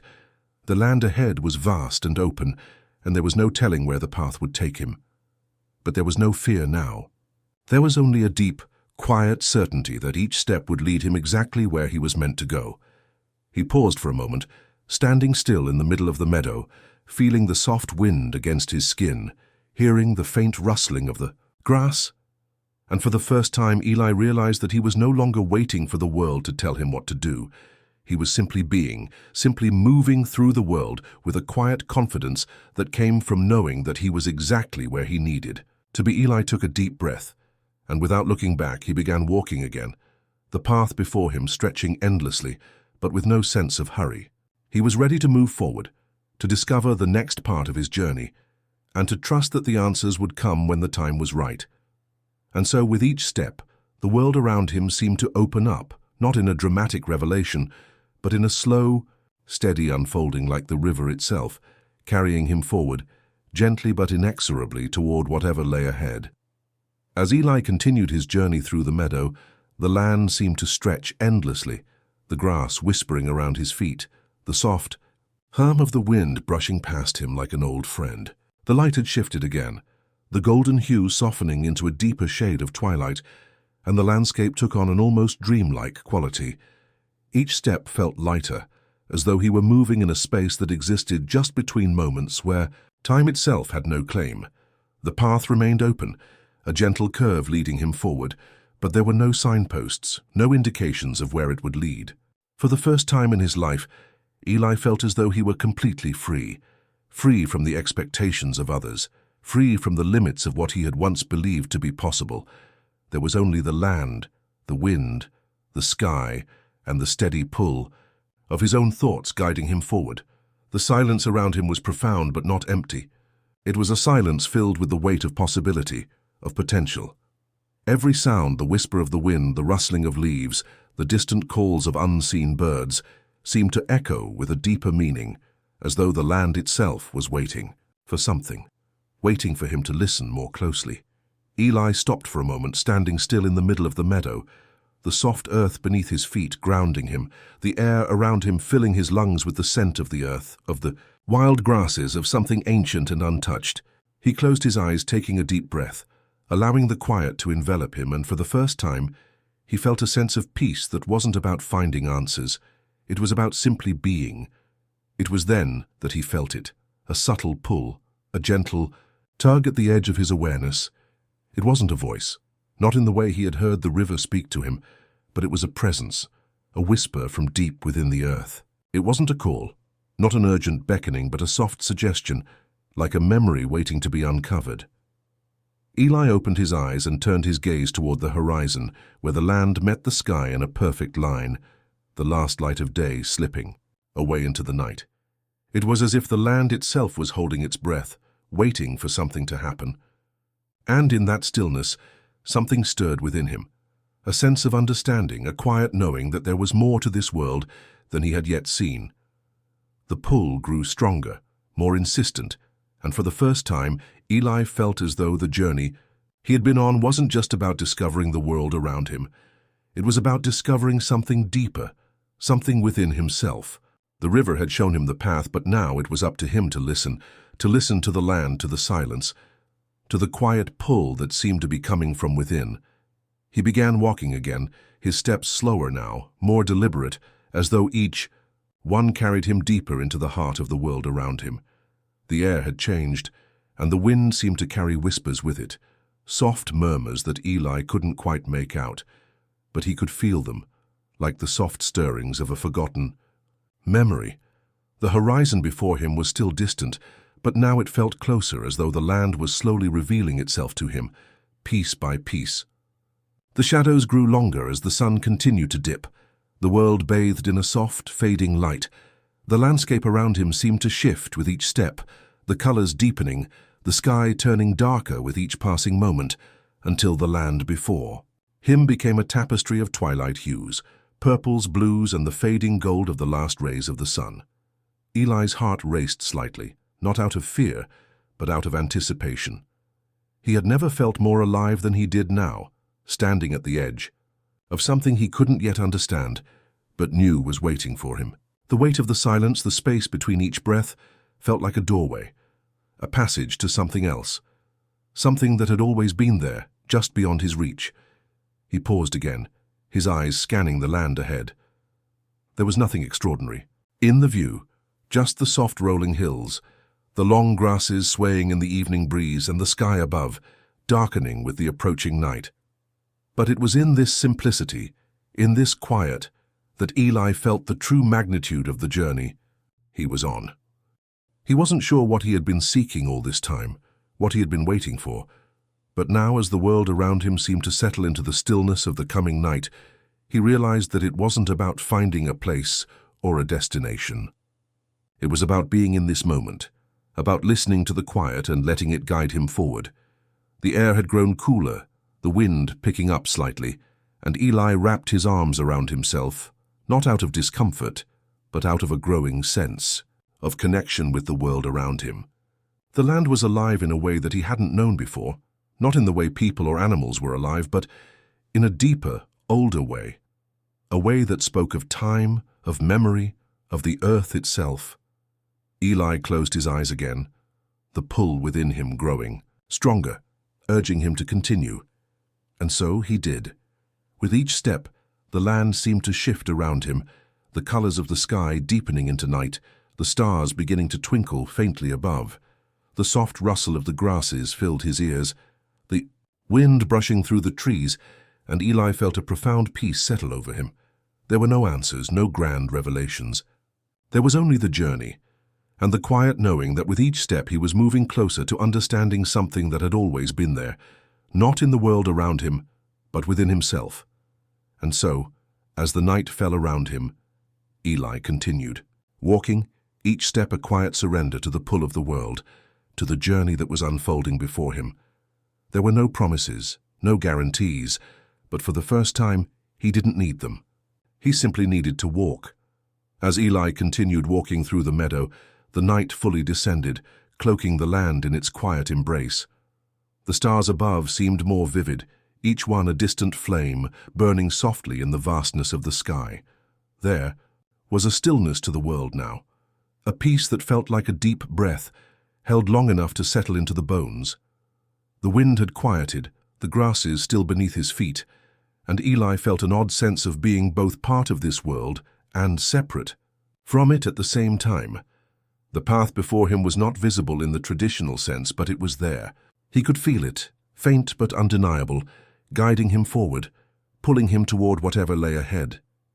There were no markers, no clear signs that told him where he should go, only the quiet whisper of the earth beneath him and the weight of the stars above stretching far beyond the horizon.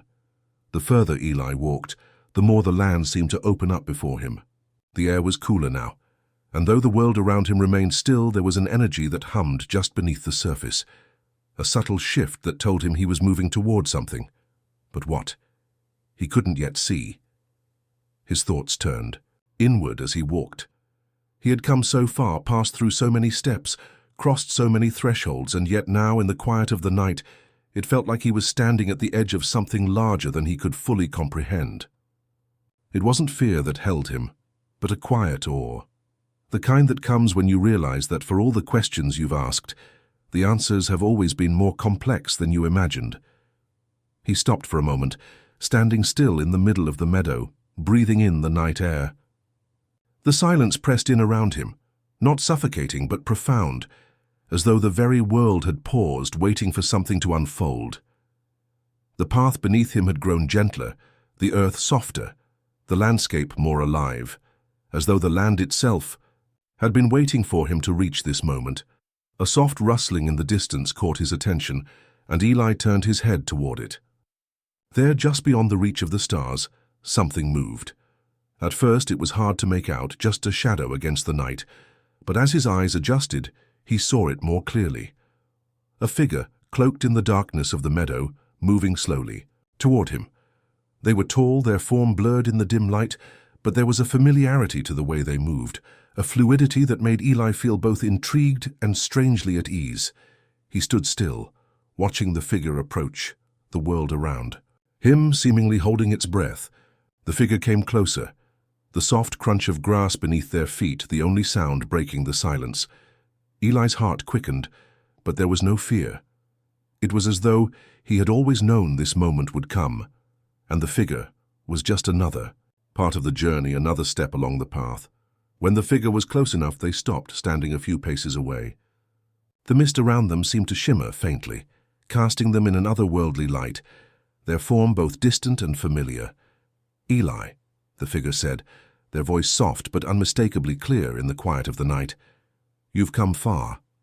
Eli blinked, recognition stirring in his chest as the voice filled his ears, gentle but resonant. He had heard that voice before, though he hadn't known where. It was a voice he had heard echoing in his thoughts during moments of quiet reflection, the voice that had guided him when the path seemed unclear. "Who are you?" Eli asked, his voice barely more than a whisper, though the words felt right, as if they had always been waiting to be spoken. The figure didn't answer immediately. They simply stood there, the mist curling gently around their feet, the golden light of the stars falling softly upon their face. Slowly the figure lifted their hand, and in that gesture something shifted in Eli, a recognition, a connection that felt as though it had always been there. "I am a part of you," the figure said, the words soft but sure. "Just as you are a part of me. You are here because you have listened to the river, because you have walked its path, and now you are ready to walk your own." Eli felt a strange shiver run down his spine at the figure's words. They were not unsettling, but they held a weight that seemed to reverberate through the very air around him.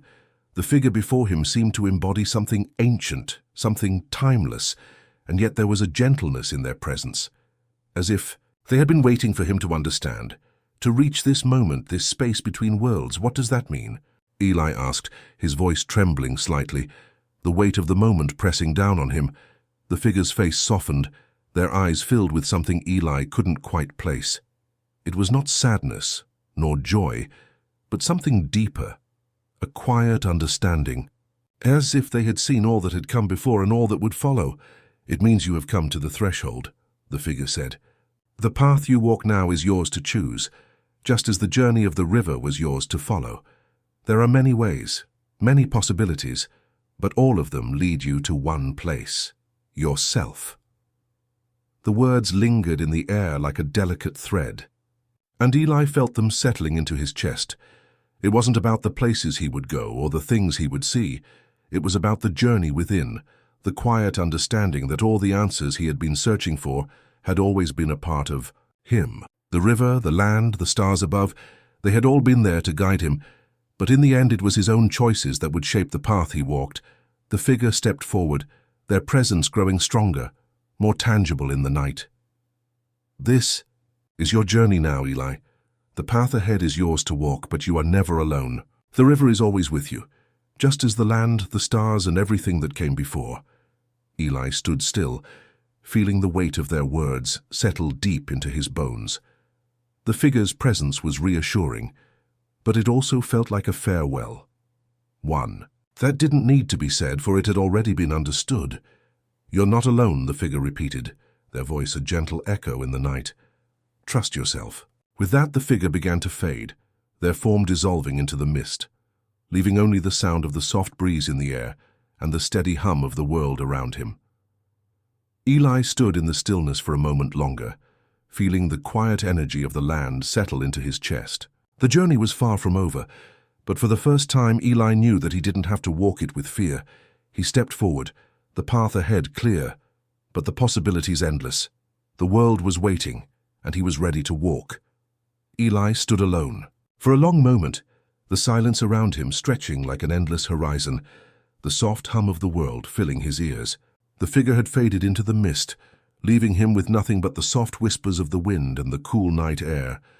But their words, their presence, lingered with him, etched deep into his chest. "Trust yourself," they had said. And for the first time, Eli understood what that meant, not just as a distant idea, but as something real, something he could feel with every breath he took. The path ahead of him stretched on, the darkness deepening as the night settled fully around him. The stars above had begun to twinkle brighter, their light soft but constant, guiding him forward. It wasn't a clear path, no road laid out in front of him, no obvious signs telling him where to go, but he knew it didn't need to be. The way forward wasn't something he could see with his eyes alone. It was something he had to feel with his heart. With each step, the land around him seemed to shift, the terrain changing slowly, almost imperceptibly. The grass beneath his feet was still soft, but now it gave way to more rocky ground, uneven and jagged in places, as though the earth itself had been worn down by centuries of quiet movement. The air had grown cooler, the scent of earth and wildflowers, giving way to something deeper, something ancient. Eli's thoughts were quiet as he walked, the words of the figure still echoing in his mind. He had always been someone to question, to search for answers, but now, as he moved through the night, he realized that the answers weren't something that could be found in the world outside. They were inside him, in the very fabric of the path he was walking. Each choice, each step had been leading him towards something he couldn't fully understand yet, but something that felt just beyond his reach. The further he walked, the more. The landscape seemed to change, as though it were responding to his presence, to his journey. The hills ahead had begun to rise, their peaks barely visible in the dim light of the stars.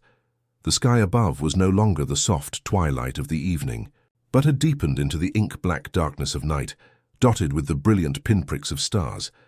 The landscape too had shifted, no longer the soft open meadow, but something more rugged, more wild, as though he were entering a new world entirely. Ahead, he could see a faint light, distant but steady, like a lantern on the horizon. It wasn't a bright, glaring light, but a soft glow that seemed to pulse with its own rhythm, gentle but constant. Eli wasn't sure why, but the sight of it drew him forward, his steps quickening, almost as if the light itself were calling to him. The terrain grew rougher beneath his feet, the rocks more jagged, the ground uneven, but the pull of the light was undeniable. He didn't question it. There was no hesitation in his steps, no fear of the unknown. The path was unfolding before him, and though he couldn't see the whole of it, he trusted that each step would lead him to the next, each moment taking him deeper into whatever lay ahead.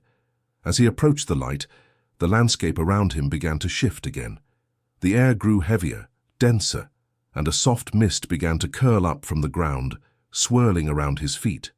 The faint glow of the light ahead seemed to grow brighter, more defined, until Eli could make out the shape of a structure ahead, something tall, stone, ancient in its design.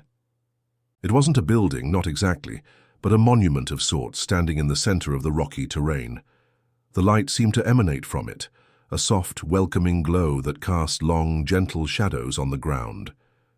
Eli stepped forward, his heartbeat steady but quickening with each step. The closer he got to the structure, the more the mist seemed to swirl, wrapping itself around his legs, swirling like a living thing, guiding him toward the monument. The light ahead grew brighter still, its source now clear, an orb of soft, radiant light floating above the monument, glowing with a gentle intensity that seemed to pulse in time with his own breath. He stood before it, gazing up at the orb, its light soft, but filling the space with a quiet warmth. It was unlike anything he had ever seen, a light that seemed to carry its own rhythm, its own purpose.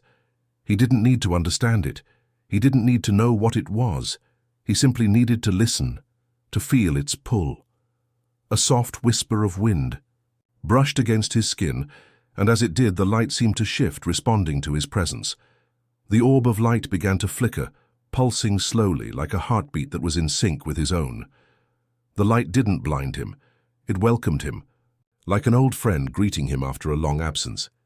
He reached out instinctively, his fingers brushing the air before the orb, and as he did, a wave of warmth surged through him, a deep, quiet knowing that washed over him like a tide. The light didn't speak, not in words, but in feelings, warmth, acceptance, understanding. It was as though the orb was communicating with him, not through sound but through a deep, almost primal connection that bypassed everything else. He wasn't sure what it was asking, but in that moment, he understood that it wasn't asking for answers. It was offering something, a gift of some kind. The warmth grew, and for the briefest moment, Eli felt as though he were being enveloped. In it, surrounded by something much larger than himself. It wasn't fear, it wasn't overwhelming. It was simply a deep, resonant feeling of being exactly where he needed to be. He closed his eyes for a moment, letting the warmth settle deep into his chest. When he opened them again, the light had softened, becoming less intense, its glow a quiet presence that filled the space without overwhelming it. The mist had dissipated, the air clearer, and the night felt quieter, as though the world had been waiting for him to reach this moment. Eli stepped back slightly, taking in the monument. One last time. The orb of light remained suspended above it, gentle and constant, its glow now fading softly into the night. He wasn't sure what had just happened, what the light had meant, but somehow he knew that it had changed something inside him, something he hadn't been able to see before. The path ahead was still unclear, but for the first time Eli understood that it didn't need to be. The light had shown him that the journey itself was enough, that the act of walking forward, of trusting himself, was the only answer he needed. With a final glance at the glowing orb, Eli turned away, ready to continue his journey, knowing that, whatever lay ahead, he was ready to face it. Eli moved forward, the weight of the moment lingering with him, not as a burden but as a quiet companion. The light from the orb still flickered faintly in the back of his mind, its warmth wrapping around him like a soft, constant glow. Though the path ahead remained uncertain, something had shifted within him.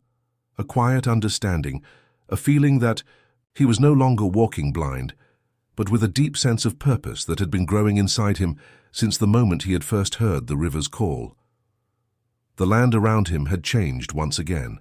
Where the rocky terrain had once felt jagged, the ground now felt smoother beneath his feet, as though the earth had softened to meet him.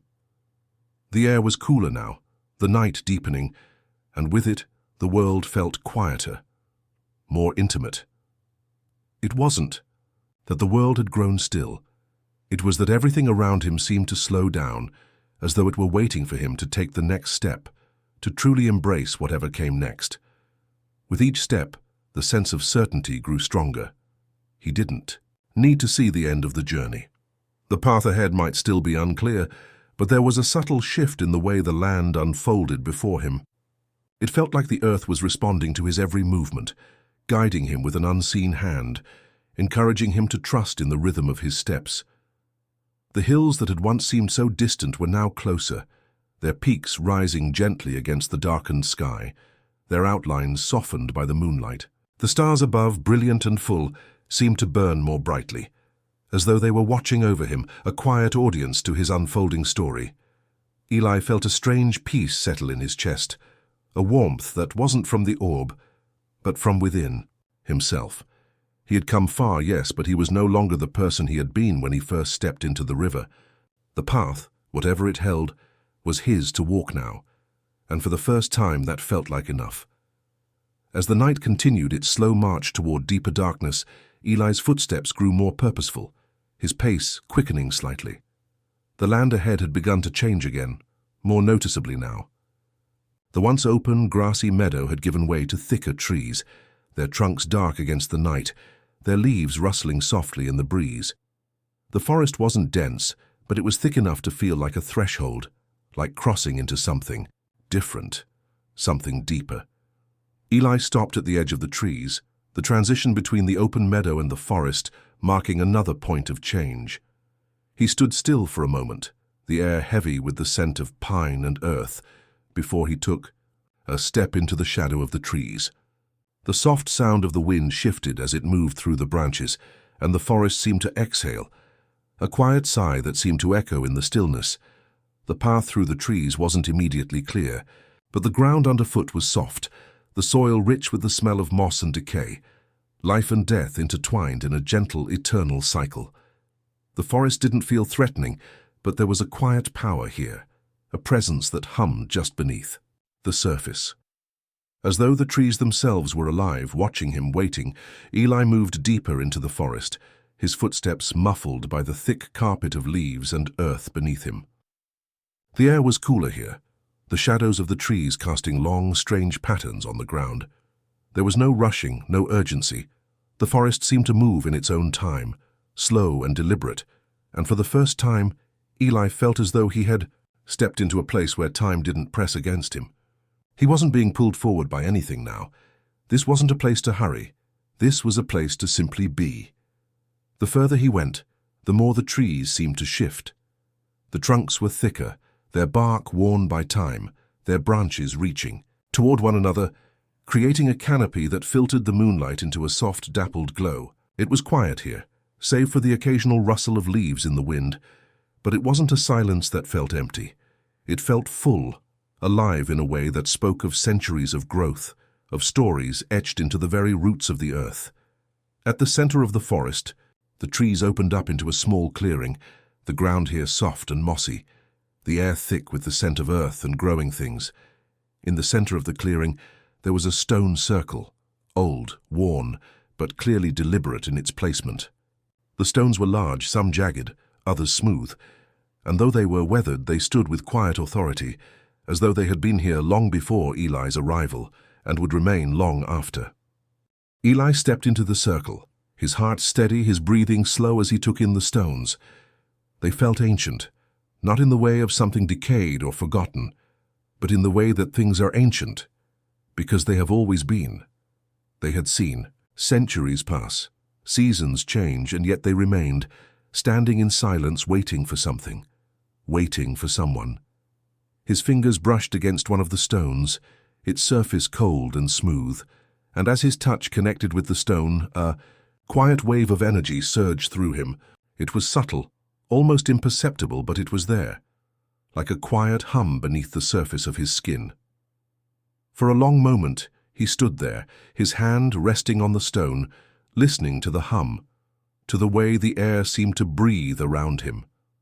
The forest, the clearing, the stones, they were alive, each in their own way, each connected by a thread that Eli could almost feel, stretching out before him, pulling him into something larger than himself. He had come to the river, walked the path, crossed the threshold, and now here in the center of this ancient circle, he was beginning to understand. The answers were not something he could hold in his hands or even fully comprehend. They were not words, or destinations, or even destinations. The answers were the journey itself, the quiet understanding that each step, each choice, each moment was part of something much larger, something that had always been waiting for him. And as he stood in the center of the circle, the forest still around him, the hum of the stones filling his senses, Eli knew that the path was still unfolding. It wasn't about reaching the end. It was about being here in this moment, walking forward with an open heart, with trust in the journey itself. Eli stood alone in the stone circle, the hum of energy from the ancient rocks still vibrating beneath his skin. The forest around him felt alive in a way he hadn't fully understood until now. It wasn't just the trees or the land, it was everything. The very essence of the place seemed to breathe, pulsing with a quiet rhythm that matched his own heartbeat. The air was thick with the scent of damp earth and moss, a grounding, ancient smell that felt like it belonged to the earth itself.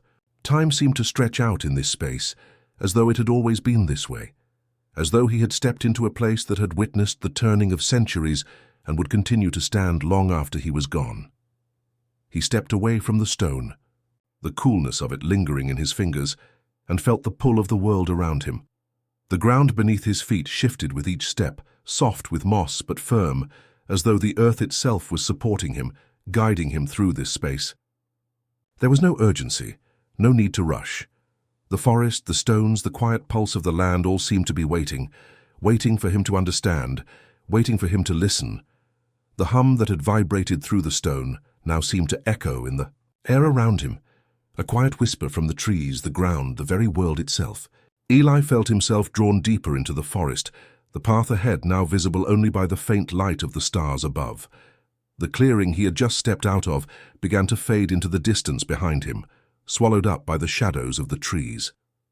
The path was less defined now, winding through the dense woods, but it felt right, as though he were moving with the flow of the land, following a thread that had always been there.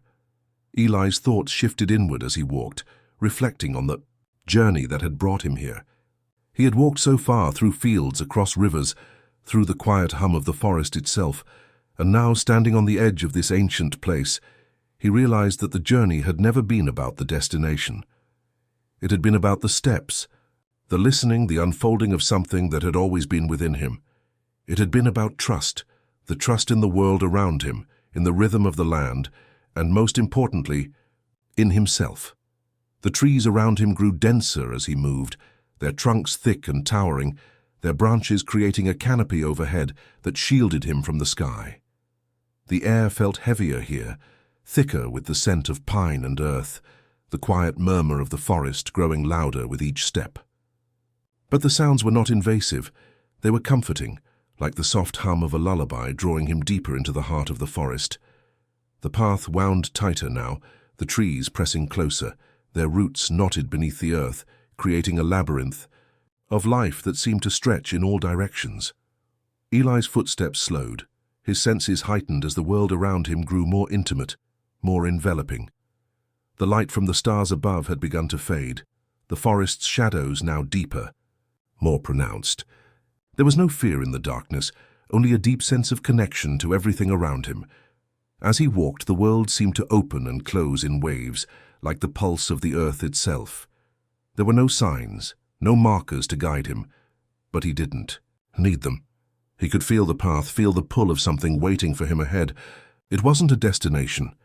It was a moment, a place where the forest and the earth would meet him, where he would find what had always been there, waiting just beyond the horizon of his awareness. Then, as the path narrowed and the trees began to thin, Eli noticed something. In the distance, just ahead, the faintest light shimmered between the trunks. It was not the steady glow of the orb from the stone circle, but something softer, more subtle, like the flicker of fireflies in the distance dancing in the night air. His heart quickened with curiosity. It was as though the light were calling him, drawing him forward into the unknown. He moved toward it, his steps sure but measured, feeling the earth beneath his feet, the trees around him, all guiding him in. Silence? The closer he got, the more the light seemed to grow, expanding like a beacon in the distance. But it wasn't harsh or blinding. It was warm, inviting, a soft glow that seemed to welcome him, to draw him in with the same quiet presence that the river had once carried. As he stepped through the last line of trees, the light enveloped him. It wasn't bright like the sun, but it was pure, gentle, like the glow of 1,000 stars captured in a single moment. Before him stood a small pool, the water still and clear, reflecting the light above like a mirror, its surface shimmering with the faintest pulse.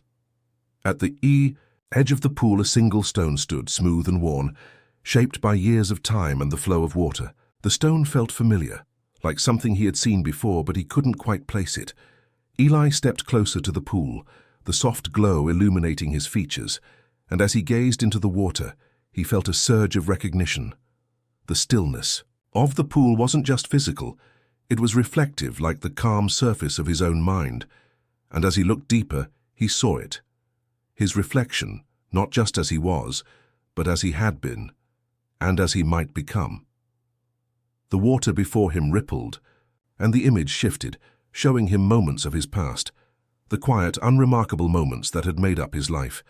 He saw his childhood, the days spent in the village, the small, fleeting moments that had seemed so ordinary then. But as he looked closer, those moments began to change. They merged into something else, something larger. His choices, his path, the unfolding of his journey. And then, in the stillness, something new appeared in the water. A vision of himself, standing here at the edge of the pool, not with questions, but with quiet certainty. It was as if the water was showing him not just the path he had taken, but the path he could choose now, with full awareness, fully alive in the moment. The image in the water faded as quickly as it had come, leaving only the stillness of the pool, the light of the forest and the soft hum of the world around him. Eli stood there for a long time, feeling the weight of everything he had seen, everything he had understood, settle into his chest. He didn't need to know everything. He didn't need to have all the answers. The journey was still unfolding, and it always would be. But now, with the light around him and the quiet pulse of the world, Eli knew that he was ready to walk forward wherever the path would take him. The stillness of the moment hung in the air around Eli like a suspended breath, the soft glow of the pool reflecting in his eyes, a reminder that time in this place had its own rhythm, one that didn't need to be rushed. He stood at the edge of the water, the world quiet around him, and felt an almost magnetic pull toward the pool's center, as though the reflection had called him to something deeper within himself. His gaze lingered on the water's surface, watching the faint ripple that had shifted with his own movement. The light in the forest had dimmed as the moon began its slow climb into the sky, the stars above beginning to pulse with a quiet intensity, as if they too were watching him. The land around him, though still, was alive in a way that felt ancient. That felt as though it had been waiting for him to arrive at this moment. The wind that stirred the branches above him seemed like a breath, soft, steady and reassuring. Eli slowly stepped back from the pool, the weight of the water's reflection still in his chest. He had seen something in it, something that stirred, a quiet recognition deep within him, but he couldn't fully place it. He had been searching for something for so long, answers, purpose, understanding. And now, standing here, he realized that it wasn't about finding all the pieces. It was about accepting the uncertainty, the shifting nature of the path he walked, and trusting that each moment was leading him exactly where he needed to go. The light from the pool seemed to fade slightly as the moon cast its pale light over the land, bathing everything in a cool, silvery glow. Eli took a deep breath, feeling the night air fill his lungs, steadying himself. The path ahead wasn't clear, but there was something about the stillness around him, something about the weight of the forest that made him feel more certain than ever before. He began walking again, the ground beneath his feet soft and familiar, the hum of the forest a quiet accompaniment to his steps. The trees around him seemed to part, the canopy overhead thickening as he moved deeper into the heart of the woods. The path ahead had narrowed, the trees closing in on either side, but there was no fear in this closeness. It was as if the trees themselves were guiding him, a natural path laid out just for him, a thread woven through the heart of the forest. With each step, the air seemed to grow more alive, more aware of his presence. It was as if the forest too was moving with him, responding to his movements, to his thoughts. The soft whisper of the wind in the trees grew louder, like the earth itself was speaking to him, offering him something in its quiet song. The leaves rustled softly, the branches above shifting like the hands of an old storyteller, moving through the air with an ancient grace. The further he went, the more the world around him seemed to change. The ground beneath his feet became softer, the high soil richer, the air cooler, as though the forest was leading him to a place that was untouched by time. The path had become a quiet trail through the heart of the trees, winding slowly forward, as if the forest were opening itself up to him, offering him a glimpse of something deeper, something hidden. It was then that Eli noticed it, a change. In the air, a subtle shift in the atmosphere that made his heart skip. There ahead, beyond the trees, was a faint light, not like the one from the pool, but a gentle, steady glow that pulsed in the distance. The forest seemed to open up around it, the trees parting just enough to reveal a clearing bathed in soft, ethereal light. The pull toward it was unmistakable. It wasn't an urgency, not a call he needed to answer, but a quiet invitation, an understanding that whatever lay ahead was the next step of the journey he had been walking all along. His footsteps quickened, not out of haste, but out of a quiet knowing that this was the moment, the next piece of the puzzle, the next threshold to cross. As he approached the clearing, the light became clearer, brighter, until he stood at its edge, gazing into the center of the space. In the middle of the clearing stood another stone, like the one he had seen by the river, only this one was different, more intricate, more delicate. It shimmered faintly in the moonlight, its surface etched with markings he didn't understand, but somehow felt familiar. The light emanating from the stone was soft, gentle, almost like the glow of dawn, warm but not blinding. It wasn't just a physical light. It was something deeper, something that seemed to touch him on a level he hadn't expected. The stone seemed alive in a way the others had not, and as Eli stepped forward, he felt a pull, a deeper understanding that something had changed. He reached out, his fingers brushing the cool surface of the stone, and in that moment the world around him seemed to shift. The wind stopped, the rustling of the leaves quieted, and for a brief, suspended second everything was still. It was as though the forest, the earth, the sky itself had paused, waiting for him to make the next move. As his fingers lingered on the stone, the markings began to glow softly at first, like a faint pulse of light beneath his fingertips. And then, as the glow intensified, the stone seemed to hum, a gentle vibration that moved through his chest, through his entire body, like the first breath of a new day. Eli's heart raced as the light grew brighter, the pulse of the stone matching the rhythm of his own heartbeat. It was as though the stone was speaking to him, not in words but in a deep, resonant energy that filled him, filled the space around him. He could feel something awakening inside him, something ancient, something that had always been there, but had only now begun to stir. The stone's pulse matched the beat of his heart, and in that moment Eli understood. This wasn't about answers, about finding the end of the path. It was about listening to the rhythm of the world, to the pulse of the earth, to the silent song that had always been there, just waiting for him to hear it. And as the light of the stone grew even brighter, Eli felt something inside him click, a quiet knowing that whatever came next, whatever lay ahead, was part of this journey, part of the unfolding of something much larger than himself. The stone, the forest, the river, they were all connected, part of the same song, part of the same rhythm, and now he was a part of it too. He closed his eyes for a moment, taking a deep breath, and when he opened them again, the world seemed to shift, to settle into place. The path was still ahead of him, the stone still pulsing with its gentle light, and with each step, Eli knew that he was exactly where he needed to be. The pulse of the stone slowed, the light dimming just slightly as Eli stepped back, still feeling. The warmth of its energy settled deep within him. The clearing around him had become still, as if the stone's hum had calmed everything it touched. The cool night air returned, the wind brushing gently through the trees, and for a moment Eli stood in the silence, feeling the weight of the moment press against him in a way he hadn't expected. His hand still tingled where it had touched the stone, and though the light had faded slightly, the sense of something profound, something ancient, lingered in the air. The stone's energy hadn't left him, it had seeped into his bones, into the very fabric of his being. It was as though he had connected with something larger, something that had always been there, waiting for him to understand it. For the first time, Eli felt the weight of the entire journey settle around him.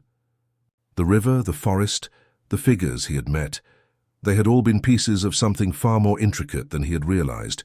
The answers he had sought had never been something to be found, but something to be felt, something to be lived. This path, this journey, was about more than simply discovering the world. It was about discovering himself, about connecting with the world around him in a way he had never imagined. With the stone now dimming behind him, Eli turned back to the path, ahead. The trees still loomed large, the forest deepening into shadow, but the mist that had been hanging just above the earth seemed to be shifting again. It wasn't the same as before. This mist was lighter, softer, almost inviting. It curled through the trees, winding between the trunks like a river of fog, and as it moved it revealed the path once more. The air was thick with the scent of damp leaves and the earthy aroma of the forest, but beneath it there was something new, something that felt like a calling, like the quiet invitation of the land itself.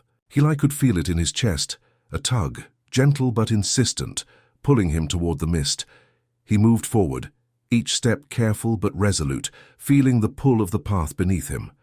The world seemed quieter now, as if the land had drawn a deep breath, holding its silence in the soft embrace of the fog. The path was no longer just a series of steps. It was an invitation to something deeper.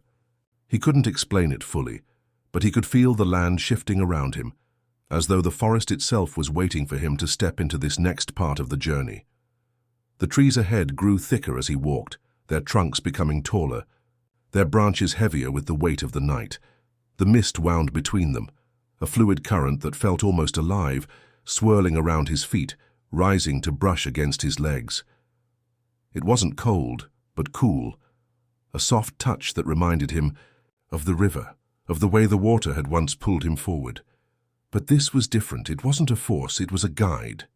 The mist wrapped around him like an old memory, a forgotten dream, pulling him deeper into the forest. Eli's heart slowed as the stillness settled deeper into him. The journey wasn't about speed or clarity. It wasn't about knowing where he was headed.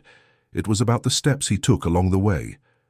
Each movement, each moment was part of the larger story unfolding, part of the rhythm that the world had always been beating. As the mist deepened, so too did the shadows of the trees. The light from the stars above had faded. The world around him now bathed in soft silver tones. The shadows stretched long, and Eli felt as though he were walking through a dream, each step both grounded and surreal, as though the boundaries of the world were softening around him. There was no sound now, no rustling of leaves or crackle of twigs.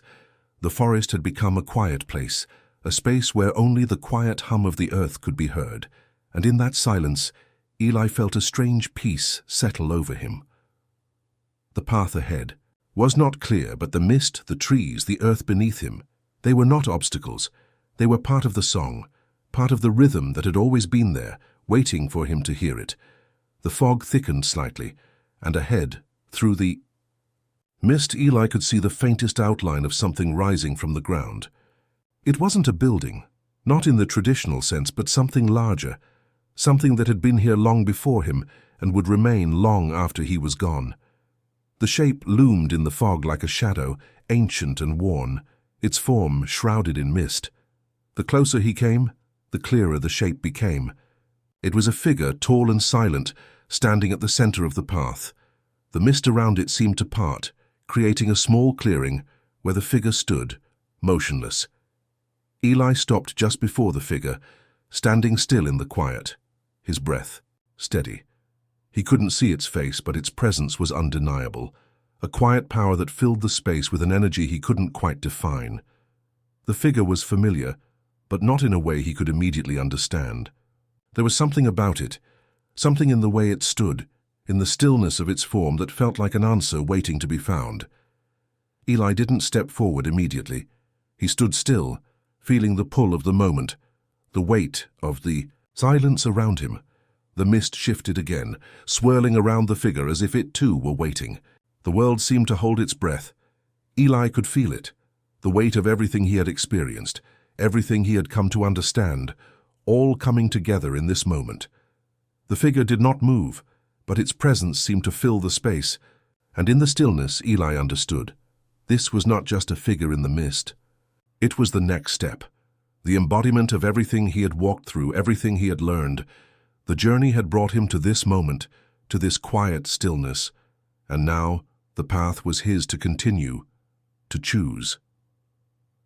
Eli took a deep breath, steadying himself, feeling the weight of the moment settle deep into his chest. The figure remained silent, its presence not demanding, but waiting. Eli stepped forward, trusting in the rhythm of the journey, knowing that the answers would come when the time was right. And as he moved toward the figure, the mist parted slightly, revealing the path ahead. The journey wasn't over, but it was, leading him towards something new, something he was ready for. Eli stepped forward, his breath steady, the mist parting gently as he approached the figure in the clearing. The space around him seemed to hum, but it was a soft hum, the kind of quiet that comes before a great shift. The figure stood tall, unmoving, its presence calm yet undeniable. It was as though it had been waiting for him to reach this point in the journey. The mist, thick and swirling, had receded just enough to allow him to see it more clearly, but its form remained shrouded, like a presence not meant to be fully understood just yet. As he moved closer, Eli felt a subtle shift in the air, a pull, an invitation that seemed to come from the very earth beneath his feet. The ground was soft, mossy in places, but firm, as though the forest itself was guiding him with invisible hands. The figure remained still, silent, as though watching him, waiting for him to understand the gravity of this moment. There was no urgency, no pressure to act. Everything around him seemed to be in balance, in perfect synchrony with the rhythm of the land. The closer Eli came, the more the feeling of recognition settled in his chest. The figure, though distant, felt familiar, like a memory he couldn't quite reach yet knew he had always known. There was no sense of fear, only curiosity, quiet wonder, and a deep sense of anticipation. He had walked this journey step by step, and now here at the edge of something new he felt the weight of it all. He stopped just a few paces away from the figure, his gaze fixed on it, though he still couldn't fully make out its face. The mist had begun to swirl around them again, wrapping itself like a cloak, but this time Eli welcomed it. The mist wasn't an obstacle, it was a part of the story, a veil that was slowly lifting, revealing the next chapter of his journey. For a long moment nothing moved. The figure remained still, its presence like a silent river that flowed beneath the surface, guiding him without words, without demand. Eli felt the pull of the moment, the quiet invitation to move forward, but he didn't hurry. There was no rush. In this space, time didn't seem to matter in the way it once had. Finally, the figure spoke, its voice soft, but filled with a quiet authority. "You have come far, Eli," it said, the words carrying across the space, as if they were not just spoken but felt, resonating through the very air around him. "You have walked the path laid before you step by step, without knowing what lies ahead, yet trusting in what you have felt. Now you stand at the edge of something new, something not yet written." Eli felt the weight of those words, like a door being gently opened, a space where all things were possible. He didn't answer at first. He simply stood there, taking in the presence of the figure, the stillness of the moment. There was no need to speak. The air itself was alive with understanding. The figure's form seemed to shimmer faintly, the edges of its being blurring and shifting like a reflection on water. For a brief instant, Eli saw something more, a glimmer of clarity, and he realized with a sudden quiet knowing that the figure before him was not one entity, but an embodiment of all the things he had encountered, his doubts, his struggles, his lessons. It was the river, the forest, the stones, the light. It was the journey itself, now standing before him as a singular presence, waiting for him to make the next move. "So you have asked many questions, sought many answers," the figure continued, its voice a gentle murmur.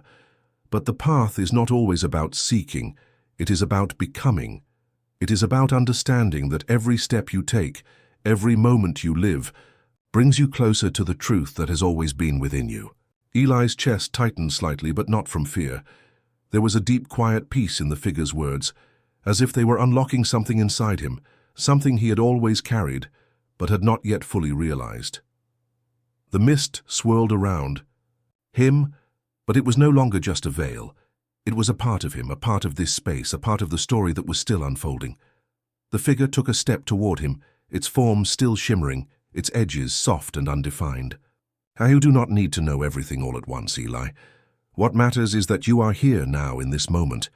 The path you choose from here will shape the world around you, but it will also shape you. Trust that every step, every choice will lead you to where you need to be."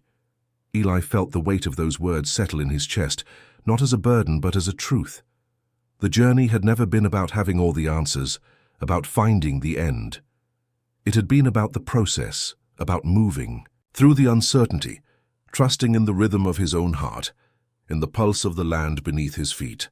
He had always been searching for something, but now in the presence of the figure, he realized that what he had been searching for was never a place, but a state of being, an understanding that the journey itself was the destination. The figure seemed to nod, as if sensing his realization, and the mist around them shifted, the edges of it softening. The figure raised its hand, and the mist parted slightly, revealing a path that Eli hadn't noticed before. It wasn't a road, not like any road he had ever seen, but a path made of light, soft but steady, leading into the heart of the forest. "Your journey continues," the figure said, its voice now quieter, almost like a soft whisper. Follow the path and trust that the next step will be as it needs to be. Eli stood there for a moment longer, feeling the weight of the moment, feeling the weight of the journey he had already walked and the journey that still awaited him. The path ahead was clear now, but it wasn't just the path in front of him. It was the path that had always been with him, the one inside him, the one that had been leading him forward step by step all along. Without another word, Eli took a step toward the light, his heart steady and sure. The figure, the mist, the forest, they faded behind him, but their presence lingered, like the quiet hum of a song that had been with him all along. He didn't know where the path would lead, but for the first time he understood that it didn't matter. The journey, the path, was his to walk, and so, with each step, the world around him seemed to breathe, the rhythm of the journey unfolding in the quiet space between each footfall, guiding him forward into whatever lay ahead. Eli walked, each step carrying him deeper into the embrace of the forest, the path of light before him softly glowing, guiding him without hurry. The land around him seemed to shift with each passing moment, as if the trees themselves were adjusting their positions, parting just enough to make room for him. The mist, which had once surrounded him, now only brushed lightly against the edges of the trees, curling upward like a breath that had been held too long, now slowly exhaling into the stillness of the night. The forest was alive in a way Eli had not fully realized before. It was not just the trees, the land, or the air. It was the way everything moved together, the way the smallest ripple of the wind would stir a leaf, which in turn would make a branch sway, and how each motion seemed to be part of a quiet rhythmic dance. Every sound, every shift in the earth beneath his feet, every whisper of wind carried with it a message, a reminder that he was part of something much larger than himself. As he walked, the light from the path ahead seemed to pulse softly, like a heartbeat in time with his own. The air around him had grown cooler, the breeze carrying the scent of pine and fresh earth, but there was also something else in it. A subtle, almost imperceptible scent, sweet and familiar. It felt like home, though he had never been here before. The sensation was not one of disorientation, but of something deeper, of a place where he belonged, even if he didn't fully understand why. The path twisted and turned, winding through the trees, but the way forward was clear. The glow of the light ahead softened the darkness of the forest, illuminating the underbrush, the thick roots that coiled around the earth like veins, and the branches above, stretching toward one another, creating a canopy that seemed to protect the path, guarding it with ancient, quiet wisdom. Eli's thoughts drifted as he walked. The figure in the clearing, the stone, the glowing light, they had all been pieces of something larger, pieces of the journey he had walked and was still walking. There had been moments when he had doubted himself, when he had wondered if he was on the right path. But now, standing in the midst of this forest, he felt certain. The journey wasn't about finding a single answer. It was about becoming, about listening to the rhythm of the world around him and trusting in the steps that followed. Ahead, the path curved again, and as he moved deeper into the forest, he saw something different. The light ahead seemed to concentrate, becoming more focused, more intense. But it wasn't harsh or blinding, it was soft, warm, like the first rays of dawn that filtered through the darkness, inviting him forward without overwhelming him. The trees ahead grew taller, their trunks thick and dark, their roots pressing deep into the earth. The air felt different here, charged with an energy that vibrated gently against his skin, as though the forest itself was alive, aware of his presence. The silence around him had deepened, but it was not empty. It was full of something, of stories long told, of secrets carried in the wind, of lives that had come and gone, leaving their mark in the soil beneath his feet. As Eli moved forward, the light grew brighter still, and he could see the source of it now, a soft, glowing orb hovering just above the ground, nestled between two ancient trees. It was not like the light from the stone nor the light from the pool. This was something different, something more alive. It flickered and pulsed, its light dancing like a flame, but its glow was not warm. It was cool, serene, like the soft glow of the moon on a clear night. Eli approached the orb slowly, feeling the pull of it like a magnet, though there was no urgency in his steps. He was not drawn forward by need, but by a quiet understanding that this was the next step. This was the next piece of the puzzle that had been slowly unfolding before him. The orb seemed to shimmer as he reached it, and as he did, he felt the air around him shift, growing still once more, as if the entire forest had quieted in anticipation.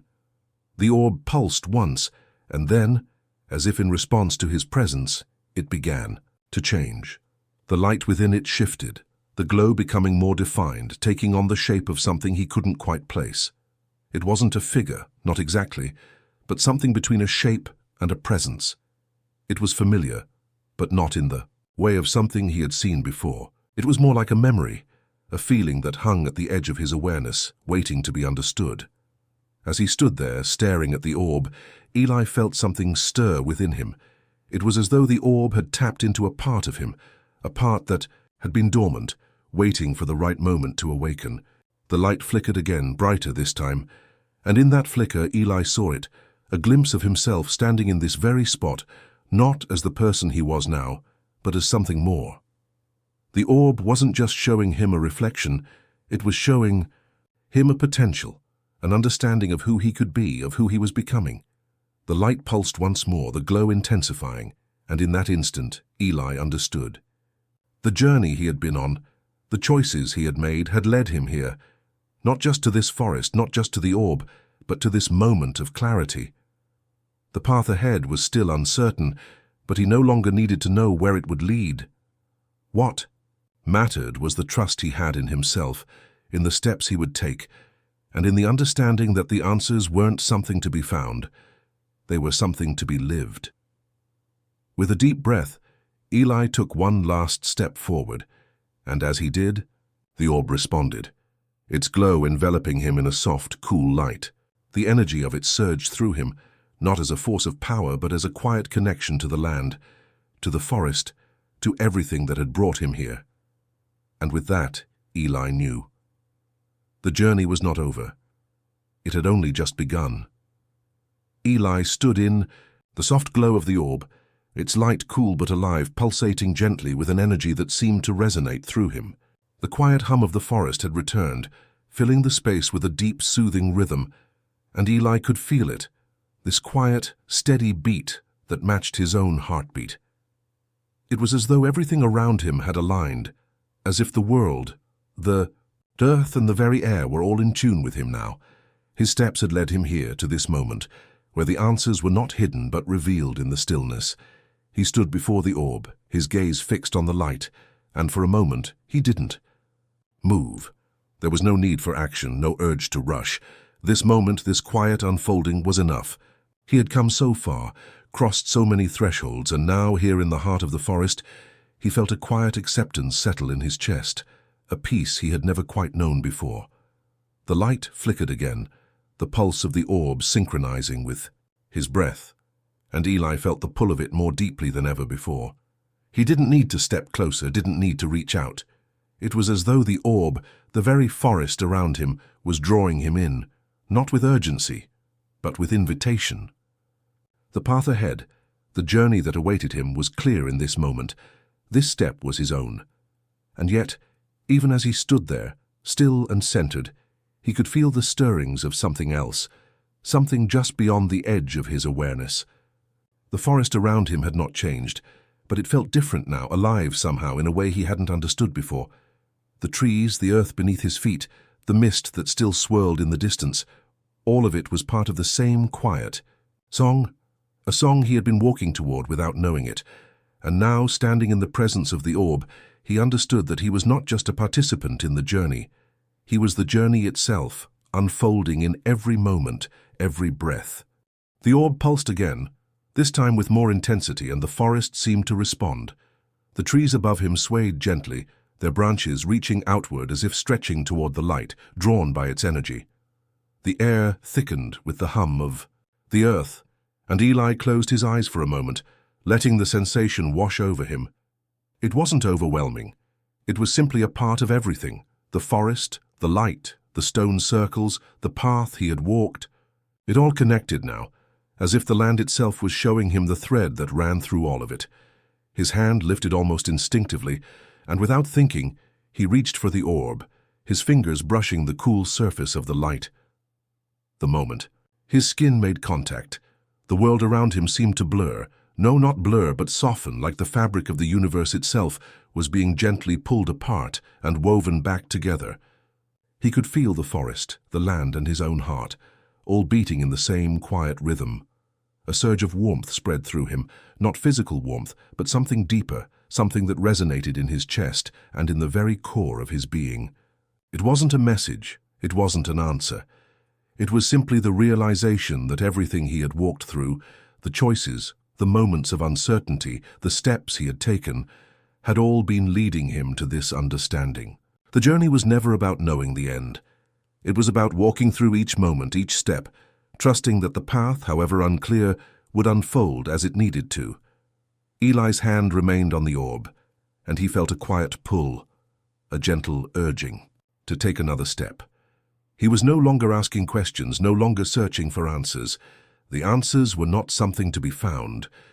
They were something to be lived, to be felt in the way the forest moved, in the way the light flickered, in the way his own heartbeat aligned with the rhythm of the earth. The orb flickered once more, and then, as though it had made its decision, it began to dim. The light softened, not fading entirely, but shifting, the glow becoming quieter, more internal, as if it had shared its wisdom, and now, in the stillness of the night, Eli was left to carry it forward. The orb, like everything else in the forest, was part of the journey, and it was time for him to continue, to step forward into whatever came next. The mist, which had once hung heavily around him, began to lift, the air growing clearer, the path ahead more visible. The trees still surrounded him, but now they no longer felt like barriers. They felt like guides, like ancient sentinels standing watch over the path he had walked, offering their quiet protection, their presence like a whisper. In the night, Eli stepped back from the orb, his fingers still tingling from the contact. He felt a strange sense of peace, of finality, as if the light had shown him something profound, something that had always been there, waiting for him to see it. The journey wasn't about destinations. It was about the unfolding of each moment, the discovery of who he was in each breath, in each choice. The path ahead seemed clearer now, though it still wound through the forest, still led into the unknown. But that was no longer a cause for hesitation. It was simply the next step, the next unfolding of the journey that had always been his to walk. He could feel it in his chest now, the understanding that the forest, the mist, the orb, the light, it was all part of him, and he was part of it. The rhythm of the world was in him, and as long as he kept walking, he would find his way. With one final glance at the now dimming orb, Eli turned toward the path ahead. The forest around him seemed to open just slightly, the trees parting as if acknowledging his decision. And in that moment, there was no more doubt, no more questions, only the certainty that each step he took would lead him forward. And so, with quiet resolve, he began to walk again. As Eli walked deeper into the forest, the path ahead seemed to grow more defined, the mist receding further with each step, parting like curtains drawn away from a window. The soft glow of the orb still lingered in the back of his mind, its warmth not gone but now replaced with the stillness of the night around him. The forest, once heavy and thick with shadows, now felt lighter, the trees standing like old friends watching over him as he moved forward. The rhythmic hum of the earth beneath his feet had slowed, becoming softer, more muted, but still present. It was a constant reminder that the land, the world, was alive, that it was moving with him, guiding him in ways he didn't always understand. And yet, for the first time, he wasn't trying to understand everything at once. He had learned that the answers were not in the knowing, but in the being. The journey, step by step, had taught him that the only thing that mattered was the path itself. The trees, their trunks thick and sturdy, seemed to open up before him, allowing him to move through the forest with ease, the dense foliage now more like a welcoming embrace. The path was winding, curving gently, as if the forest was leading him somewhere, though he didn't know where. It wasn't a destination that mattered. It was the journey itself, the quiet unfolding of each moment that would shape the next. Eli felt a subtle shift in the air, a change in the atmosphere, as though something unseen was stirring just beyond the edges of his awareness. The forest, though serene, seemed to be waiting for something.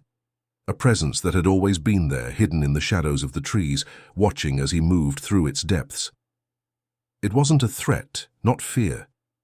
It was the quiet weight of time, of everything that had come before him. The forest had seen countless souls pass through its heart, and now Eli was one of them. As he walked, a soft rustling of leaves caught his attention, and for a moment he stopped, his heart quickening. The sound was faint, but it was enough to pull him out of his reverie. The forest had fallen quiet, the usual whispers of the wind and the shifting of branches now still. Everything around him seemed to hold its breath, waiting. Eli looked around, the shadows stretching long in the moonlight, the mist rolling gently between the trees. In the distance, just beyond the path, a faint light flickered, soft and steady, like the glow of a distant lantern. It was small, almost imperceptible, but there was something about it that drew him in, something familiar in the way it pulsed. The light wasn't harsh, wasn't bright and intrusive. It was soft, like the heartbeat of the forest itself, and Eli found himself moving toward it without thought, his feet carrying him forward with a quiet urgency. With each step, the air seemed to change. The forest around him felt alive with an energy he couldn't quite explain, a quiet hum that reverberated in his chest, in the very air he breathed. He wasn't sure what awaited him at the source of the light, but he knew he had to keep moving, toward it. The path ahead was not marked, not defined by anything other than the gentle pull of the light, and it was that pull that led him forward, step by step. The closer he got, the more the light seemed to take shape. It wasn't just a flicker anymore. It was a figure barely visible through the mist standing at the edge of the path. The figure was tall, their form indistinct at first, but as Eli drew closer, the outline became clearer, a figure cloaked in shadow, standing still as if waiting for him. Eli's heart skipped a beat, but there was no fear, no hesitation in his steps. This was not an enemy. This was a presence, one that felt strangely familiar, like something he had always known but couldn't fully place. He stopped a few paces away from the figure, the air thick with the stillness of the forest. The figure did not move, did not speak, but the energy in the air seemed to shift once again, becoming heavier, charged with a quiet power. Eli stood there for a moment, his breath steady, feeling the weight of the silence pressing in around him. This wasn't a moment of revelation, not yet. This was a pause, a moment of waiting, where the next step would not be taken until it was right. The figure turned slowly, its movements fluid, like the shifting of the trees, like the turning of the seasons. And as it did, Eli felt something stir deep within him, a recognition that wasn't just about the figure, but about the moment itself. This wasn't an encounter. This was a continuation. The figure's presence wasn't something new. It was a reminder of something he had known before, something deep within him that had always been there. The figure spoke, its voice soft but clear, cutting through the stillness like a whisper in the night. "You've walked the path," it said, its tone calm, almost gentle. "But the journey is never over.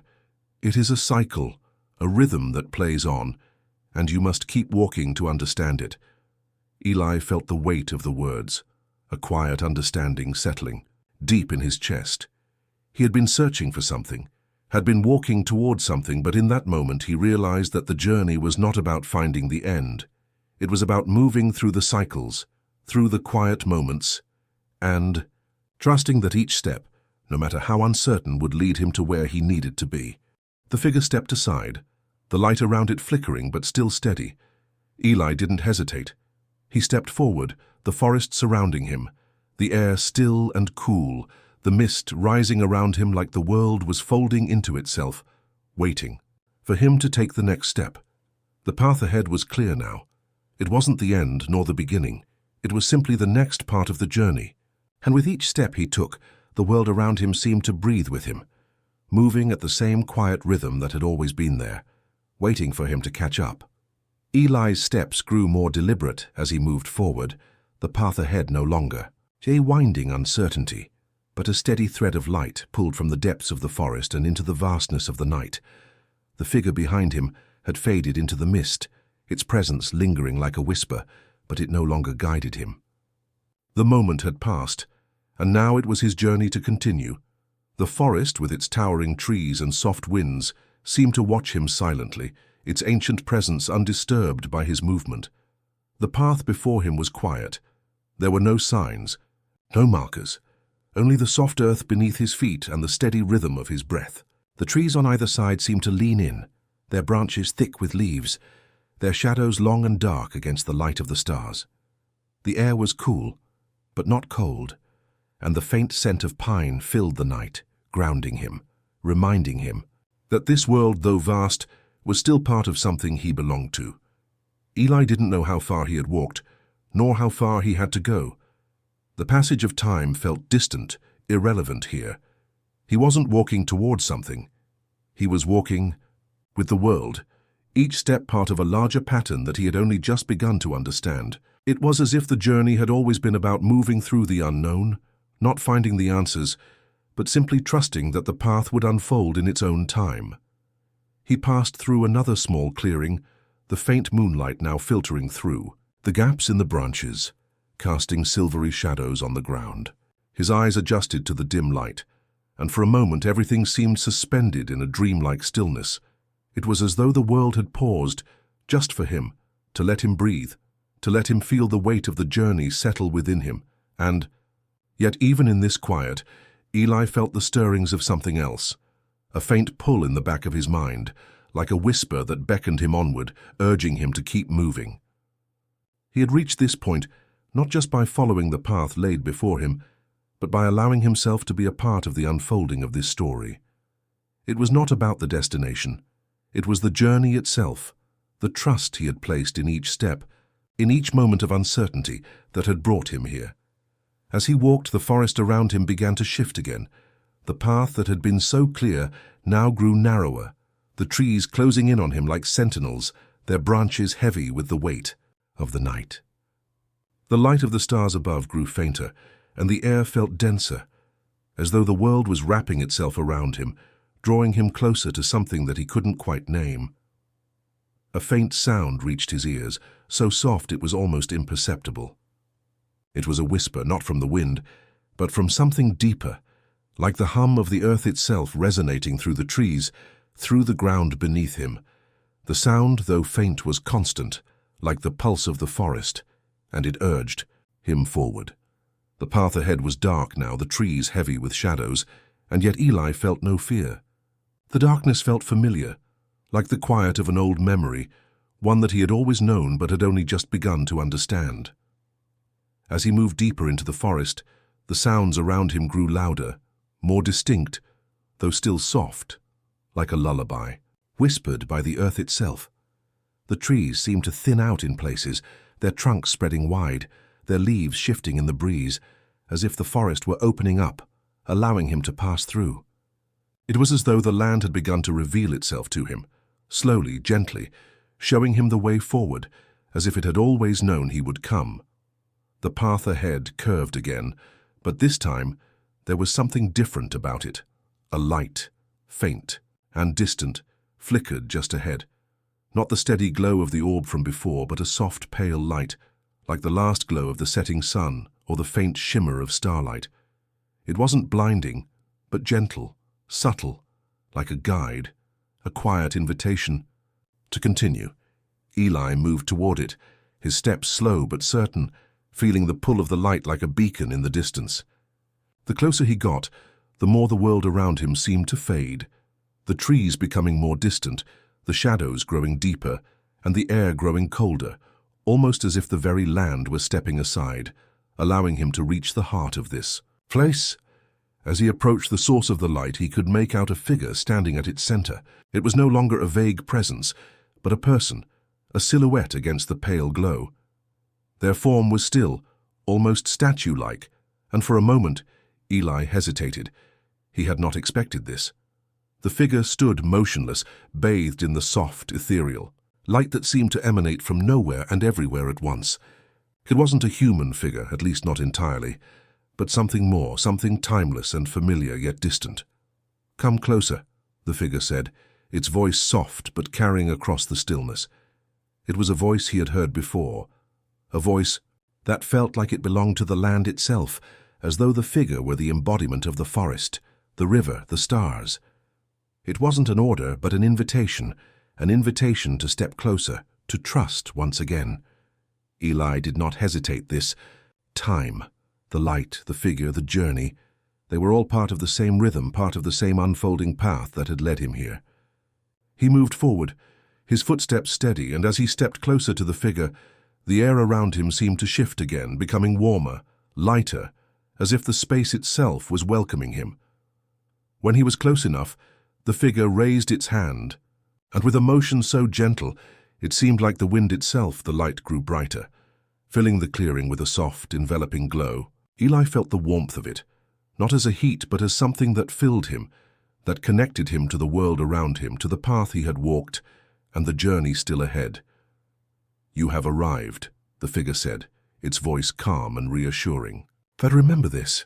The journey never truly ends. It changes, it evolves, but it is always there within you. The path will continue to unfold as it always has, as it always will. All you must do is trust and walk." And with that, the figure began to fade, its form becoming one with the light, its presence dissolving into the air, leaving Eli standing, in the clearing, bathed in the soft glow of the light, alone but not truly alone. He understood now. The journey had never been about reaching a destination. It was about trusting the path, trusting himself, and knowing that each step, each moment, was part of something far larger than he could ever fully comprehend. With the quiet certainty of that truth, Eli took another step forward, and the forest, with its soft murmurs and ancient rhythms, continued to guide him. Eli stood still for a moment, the soft glow of the light still lingering in his chest, its warmth radiating outward in a slow, steady pulse. The figure had faded, leaving only the silence of the clearing and the steady hum of the world around him. He wasn't alone, not really. The forest still whispered in the distance, the trees still towered above him, their branches weaving together like a great living tapestry.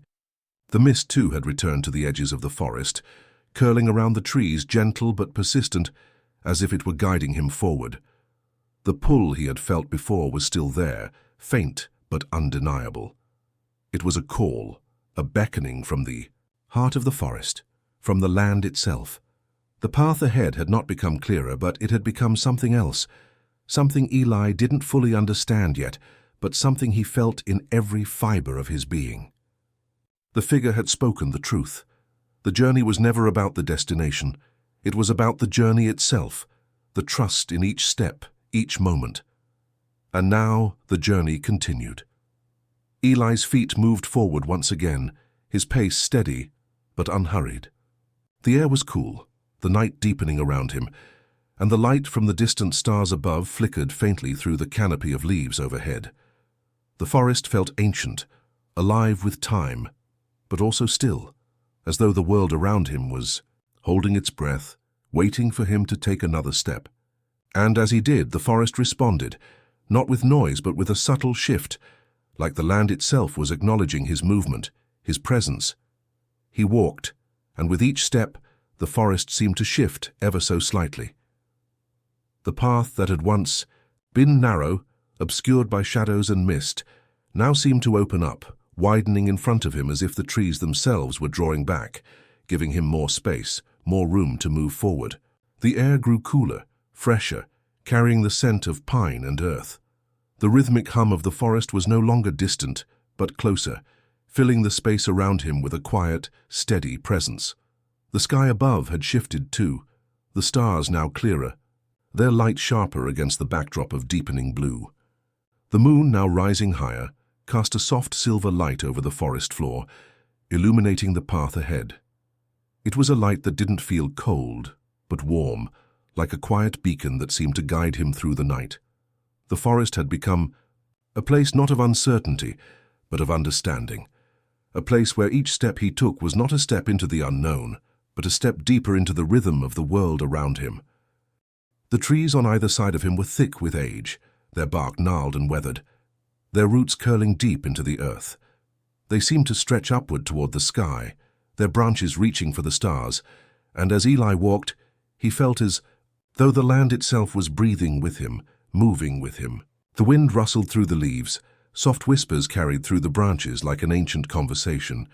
He wasn't sure if it was the wind or something deeper, but there was a feeling in the air that seemed to reach into him, pulling at something hidden deep within. The pull of the path ahead grew stronger, but it wasn't a force. It was a quiet invitation, like a whisper on the wind.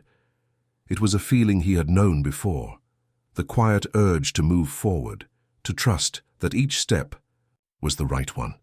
Even if he couldn't see where it would lead, the moment of hesitation, of doubt had passed.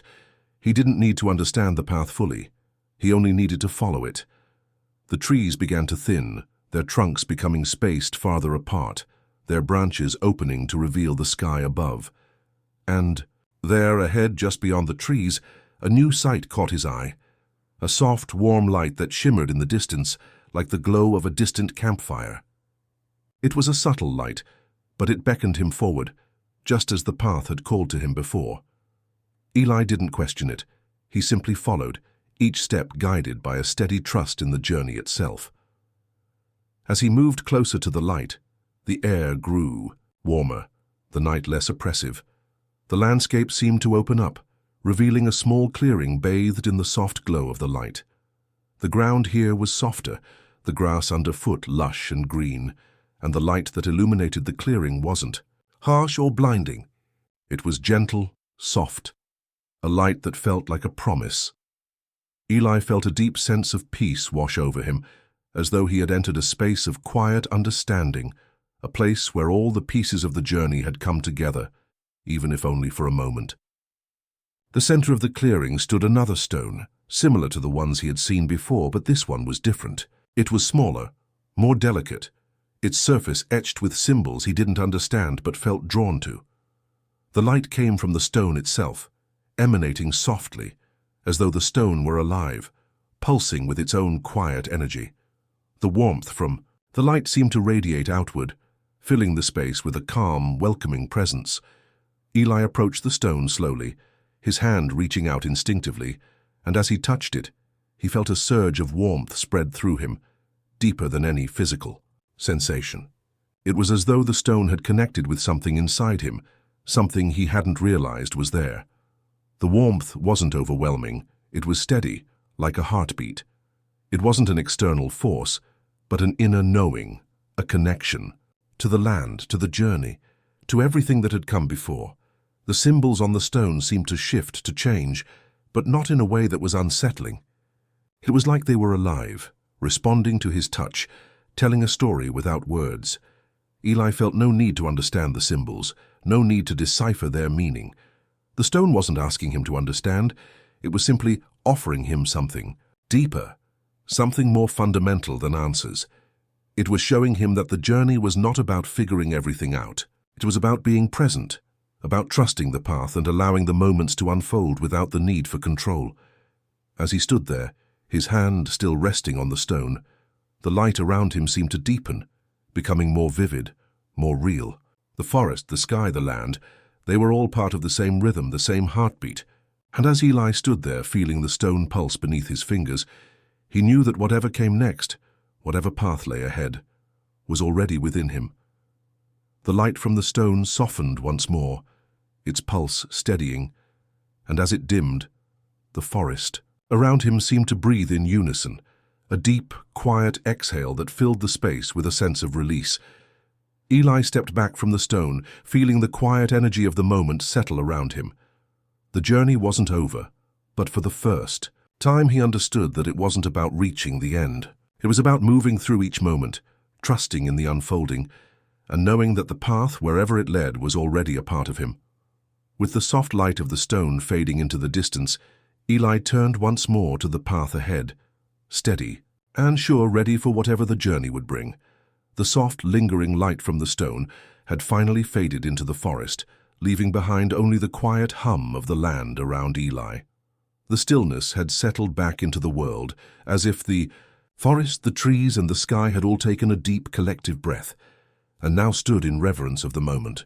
Eli could feel the pulse of it, quiet but profound, like the echo of something ancient, something that had always been there, waiting to be understood. He stood in the clearing, feeling the weight of the night around him. The forest had revealed its depth, its quiet presence, but there was still a sense that something was waiting. Not a place or a moment, but a shift. Something just beyond his reach, yet close enough that he could almost touch it. The light of the moon had deepened, casting long shadows across the path, but the forest no longer felt dark. It was full of life, full of energy, and Eli could feel it in every step he took. His hand still tingled from the stone's warmth, but it wasn't the stone's energy that lingered now. It was the feeling that had followed him throughout the journey, the understanding that the path he had walked wasn't leading to a singular destination. It was leading to an unfolding, to a quiet realization that each moment, each choice, was part of something far larger than he could see.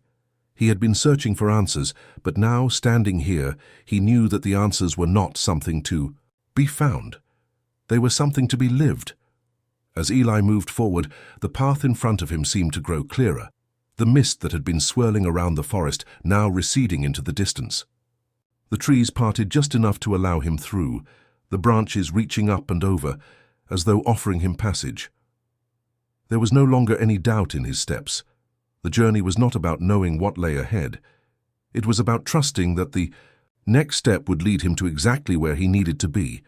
The rhythm of his footsteps matched the pulse of the earth beneath him. The steady beat of his heart seemed to align with the quiet song of the land. It was as though the world was waiting for him, for each movement he made, for each breath he took. The forest around him no longer felt like a place of uncertainty. It felt like a space of understanding, a space where everything, even the smallest leaf or pebble, was part of the same song. The trees thinned as he walked, the path opening up into a small clearing once again. This one felt different somehow. It wasn't just the absence of trees or the way the stars above shone brighter. It was the sense that the land had reached its natural conclusion. The clearing was bathed in the soft glow of the moon, its light reflecting off the smooth stones that lined the edges of the space. In the center, there was a small, simple structure built of stone, its surface worn by time and the elements, but still standing. The structure wasn't a building, not in the traditional sense. It was a monument, something timeless, its form, both solid and delicate, its shape familiar yet foreign. Eli stepped into the clearing, his heart steady, his mind calm, and as he approached the stone monument, he felt the pull again, that quiet invitation to step forward. There was no rush. There was no pressure. The monument wasn't a destination. It was a continuation, a part of the journey that had always been meant to unfold. He reached out, his fingers brushing the cold surface of the stone. It was smooth, worn from years of weathering, but there was still a sense of strength beneath it, as though the stone had endured much but had never lost its purpose. The moment his skin made contact, a soft warmth spread through his body, the same warmth he had felt from the orb from the stone in the clearing. It wasn't overwhelming, it wasn't a force. It was simply the recognition of something deeper, something that had always been there, waiting to be felt. The stone seemed to pulse, just as the orb had, but this pulse was different. It wasn't the light that mattered now. It was the feeling, the presence. The stone was alive with meaning, not in a literal sense, but in the way it had existed for so long, in the way it had been touched by time, by the earth, by the people who had come before. It was a reminder of continuity, of the endless flow of life and growth, of the cycles that defined everything, both the land and the people who walked upon it. Eli closed his eyes for a moment, his hand still resting on the stone.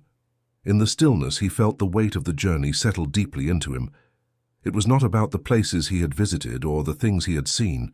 It was about what had changed inside him, what he had discovered about himself through each step, each challenge, each quiet moment of reflection. He had learned that the answers weren't outside of him. They were within, in the quiet trust he had placed in the path, in the forest, in the land. The journey was never about finding something else. It was about becoming, about understanding that each part of the journey had always been part of him. He took a step back from the stone, feeling the quiet pull of the path ahead once more.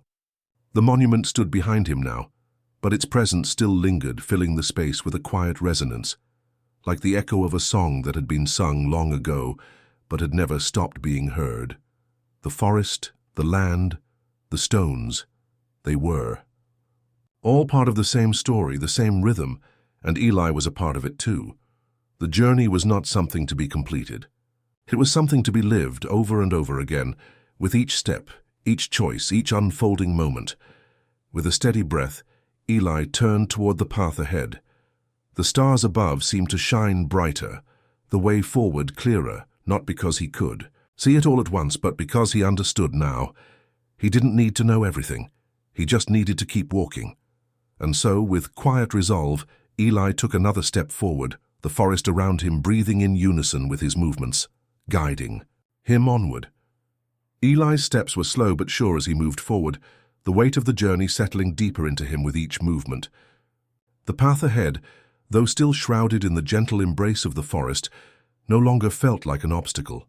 It felt like a continuation, a quiet expansion into the unknown, but one that no longer inspired doubt. The mist had cleared, but the soft glow of the moonlight remained, casting long, serene shadows across the forest floor, guiding him with the kind of gentle assurance that only the night could offer. The air was crisp, cool against his skin, but not harsh. It felt alive, as if each breath he took connected him deeper to the land itself. The earth beneath his feet was solid and familiar, though still unfamiliar in its subtle way, shifting, moving, but always constant. It was a land that welcomed his presence, but also encouraged his movement, his purpose. He had been walking for what felt like hours, or perhaps it had been moments. Time had become a distant thought. The forest, with its deep shadows and muted colors, held its secrets. In the quiet spaces between the trees, the wind had picked up ever so slightly, a soft rustling through the leaves above him, as though the trees were sharing their own quiet conversations, their own ancient wisdom. The path ahead was clearer now, and as Eli walked, he felt a soft pull, a subtle urging to keep moving forward. It was not an overwhelming force, but a quiet invitation, one that spoke not through words, but through the steady rhythm of the world around him. Each step seemed to bring him closer to something, though he couldn't say what. The forest, the land, the very air, it was all shifting in a way that didn't require answers. It simply required trust. Trust in the path, trust in the process, trust in the unfolding. As he walked, he found his mind wandering, drifting between moments of reflection and the steady pulse of the journey. The path had not always been clear. There had been doubts, hesitations, moments when he questioned his decisions, when he wondered if he was moving in the right direction. But those moments were fading now, replaced by a quiet understanding. He didn't need to know everything. He just needed to keep walking, to trust that the path, whatever it held, was the right one for him. The trees on either side of him had become less dense, their trunks thinner, their branches reaching higher, into the sky. The air seemed to grow lighter, the mist now only a faint memory, and the first hints of dawn were beginning to break through the canopy. Eli didn't rush. He simply moved with the rhythm of the land, his steps steady, his heart calm.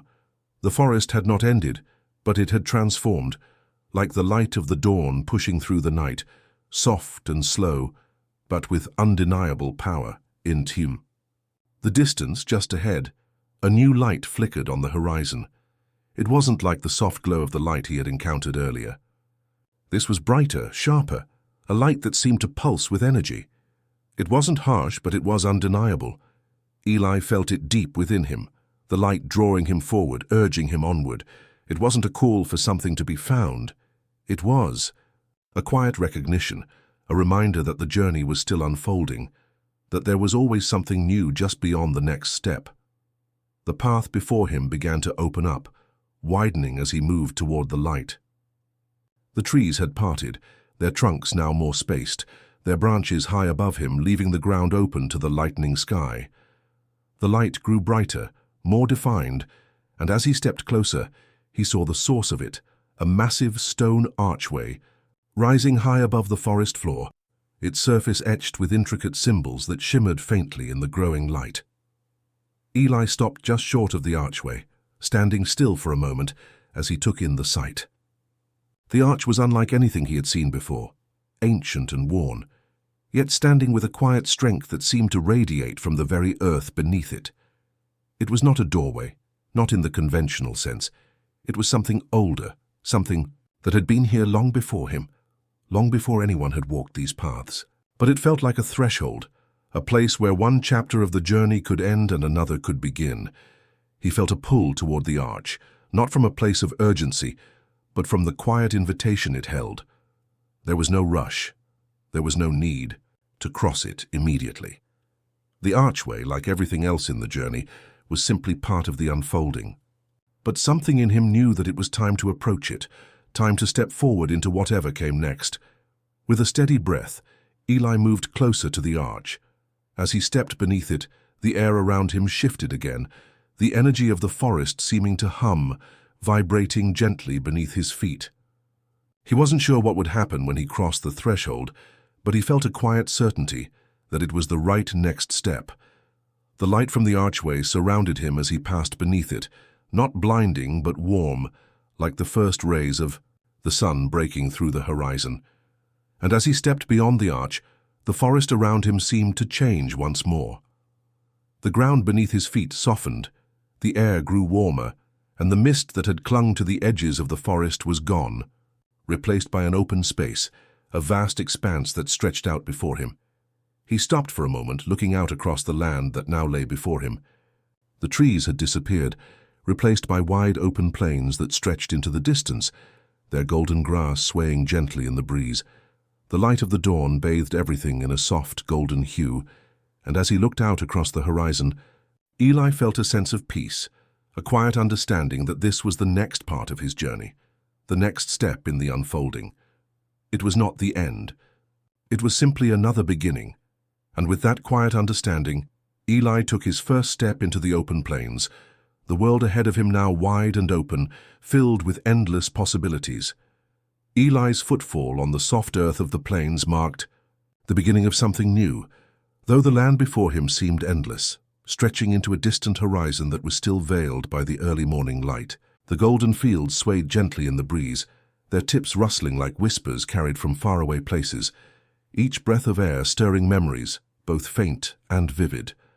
The archway now behind him had faded into the forest's embrace, leaving him standing at the edge of this new world, uncertain yet calm, like a traveler at the start of a fresh journey.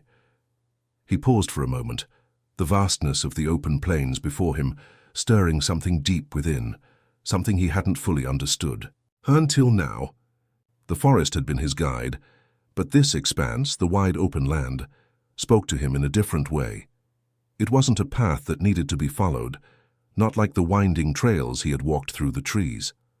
No, this was a vast openness, a space of infinite possibility, where each direction felt equally unknown yet full of potential. The land, with its undulating grass and the soft curves of the horizon, felt like a canvas. The air was cooler here, the soft scent of the earth mixed with something fresh, something like the promise of a new day. Eli could hear the soft hum of life in the distance, a bird's call, the rustle of grass, the wind itself moving as it always had. But there was a profound stillness to it too, a silence that hung in the air, not empty, but full of the quiet weight of everything that had come before. Eli's thoughts drifted to the path he had just walked, to the figures he had encountered, to the stones and the symbols, to the quiet moments of understanding that had woven their way into the fabric of his journey. They were all parts of a story, yes, but they were only parts. The whole of it, his journey, the journey of the world, was still unfolding. And now, standing on the edge of the plains, Eli understood that he was part of something greater, something ongoing. The path he had walked had always led to this point, but it had also been leading away from this point toward something yet unseen. With a deep breath, he took another step, the grass brushing against his legs, the earth solid beneath him. He didn't know what came next. He didn't need to. The uncertainty of it all didn't weigh on him the way it once might have. Now, there was only the rhythm of his steps, the steady movement forward, and the quiet knowing that each step was a part of something much larger than himself. The light around him grew brighter, the soft glow of the morning sun breaking free from the horizon. The day was awakening, and with it a new understanding blossomed in his chest. This was not the end of a journey. It was simply another beginning, a new chapter in a story that was always unfolding, that always would be. The forest had been his first teacher, but the open plains were his new canvas. He didn't need to know where it would lead. The horizon, distant and gentle, called to him, but there was no rush. There was only the land, the path, and the steady beat of his own heart. As Eli walked, the world around him began to take on a new form. The sky above, still tinged with the soft colors of dawn, stretched wide, a canvas of endless blue. The land before him, though open, wasn't empty. The rolling grass and scattered wildflowers seemed to hum with quiet life, as though each blade of grass, each flower, each stone underfoot, had its own story, its own rhythm. And all of it, every part of it, was part of the same story that he was walking into. The further he moved into the plains, the more he felt the presence of the land beneath him, the earth pulsing softly, its steady rhythm moving in time with his steps. The path ahead was no longer a narrow trail, no longer a single defined road. It was the land itself, vast and open, its edges soft and blurred. And he felt it, the invitation to explore, to discover, to move forward without knowing what lay ahead. With each step, the world around him seemed to expand, becoming more vivid, more alive, as though the land was greeting him, embracing him. He wasn't sure if it was the sunlight breaking over the horizon or the quiet hum of the earth beneath his feet, but everything around him felt full, as if it had been waiting for this moment, waiting for him to step into it. The soft grass beneath him felt like the beginning of something. The wind in the trees whispered a story, one that wasn't finished yet. And yet, as he moved, Eli felt the pull of something deeper, something just beyond the horizon, just beyond the reach of his eyes. It wasn't a thing, not something to be, touched or seen, but a feeling, a quiet awareness that whatever lay ahead was part of him, part of the unfolding story. It was as though the land was alive with potential, waiting for him to listen, to trust in what would come next. The light of the morning grew stronger, the sun casting long shadows across the plains, painting the landscape in hues of gold and green. Eli felt his chest rise and fall with each steady breath, the air filling his lungs, the rhythm of his heart steady as ever. He didn't need to rush. He didn't need to seek. The path ahead, though still uncertain, was his to walk. With a final deep breath, Eli paused, standing still for a moment in the wide open space. The horizon stretched before him, vast and open, filled with endless possibilities. The land seemed to call to him, urging him forward, but there was no pressure, no need to act. Only the quiet pull, the gentle invitation to move forward, to continue the journey, to let the world unfold at its own pace. And so, with that understanding, Eli began to walk again, each step steady, each moment unfolding before him with a rhythm that was all its own. The horizon, the land, the sky above, everything felt alive, everything felt in sync with the beating of his heart, the unfolding of his journey. The path was not a single road, but the whole of the land, and with each step he was a part of it. The journey wasn't over. It had never truly been about an end. It had always been about the walking, the living. The unfolding. Eli's footsteps on the soft grass felt like the pulse of the world itself, steady, unhurried, and sure. As he moved forward, the vast plains stretched before him, the horizon seemingly infinite, but not daunting. There was no longer any sense of rushing towards something. There was no end to chase. The land itself, with its gentle undulations and the soft whisper of the wind through the grass, felt like a place where time was more like a flowing stream than a ticking clock. The world, in its quiet way, was unfolding with him.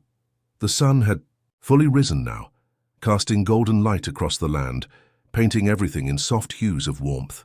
The grass under his feet was rich and alive, bending slightly with each step, as if the earth itself were reaching up to greet him. Eli felt connected to it all, not as an observer, but as a part of the living, breathing land.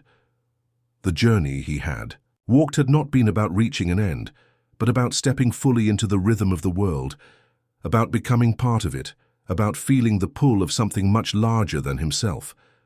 The path ahead was wide and open, the vastness of the plains, now a canvas for whatever came next. Yet as Eli walked, the pull of the land seemed to grow stronger, not in a forceful way but in a quiet invitation.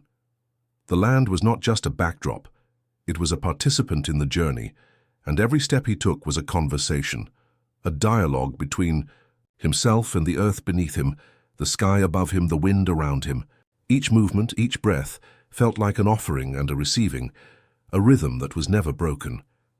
In the distance, the faint outline of distant mountains rose on the horizon, their peaks soft against the sky, their presence a reminder of something larger still. Eli didn't need to reach them, he didn't need to chase them. They were there not as an endpoint, but as a symbol of the endless cycle that had always been. The mountains were part of the same rhythm, part of the same journey, just as the trees and the stones and the river had been. They were simply another, part of the landscape that stretched on, endlessly unfolding, just as the story of his journey had unfolded, not from a single event, but from each step he took. He didn't look back. There was no reason to. The past had woven itself into the land beneath him, into the gentle rhythm of his heart, into the very fabric of his being. The forest, the stone, the mist, they had been steps, moments that had led him here. But here, in the vast openness of the plains, there was no need to look back. The journey, as it had always been, was forward, and that was enough. Eli felt his heartbeat steady as the ground softened beneath him, the land stretching into the horizon, no longer an obstacle, but a space to move through, a space to live. The sun, now fully in the sky, shone down on the plains, its light bathing everything in golden hues, casting long, stretching shadows that moved with him, but never outpaced him. There was something eternal in the moment, in the land, in the quiet rhythm of life. It wasn't a place he was moving toward, it was the place he was in, the place he had always been, if only he had known how to see it. His steps began to slow, not out of hesitation, but because he realized that the world wasn't something to rush through.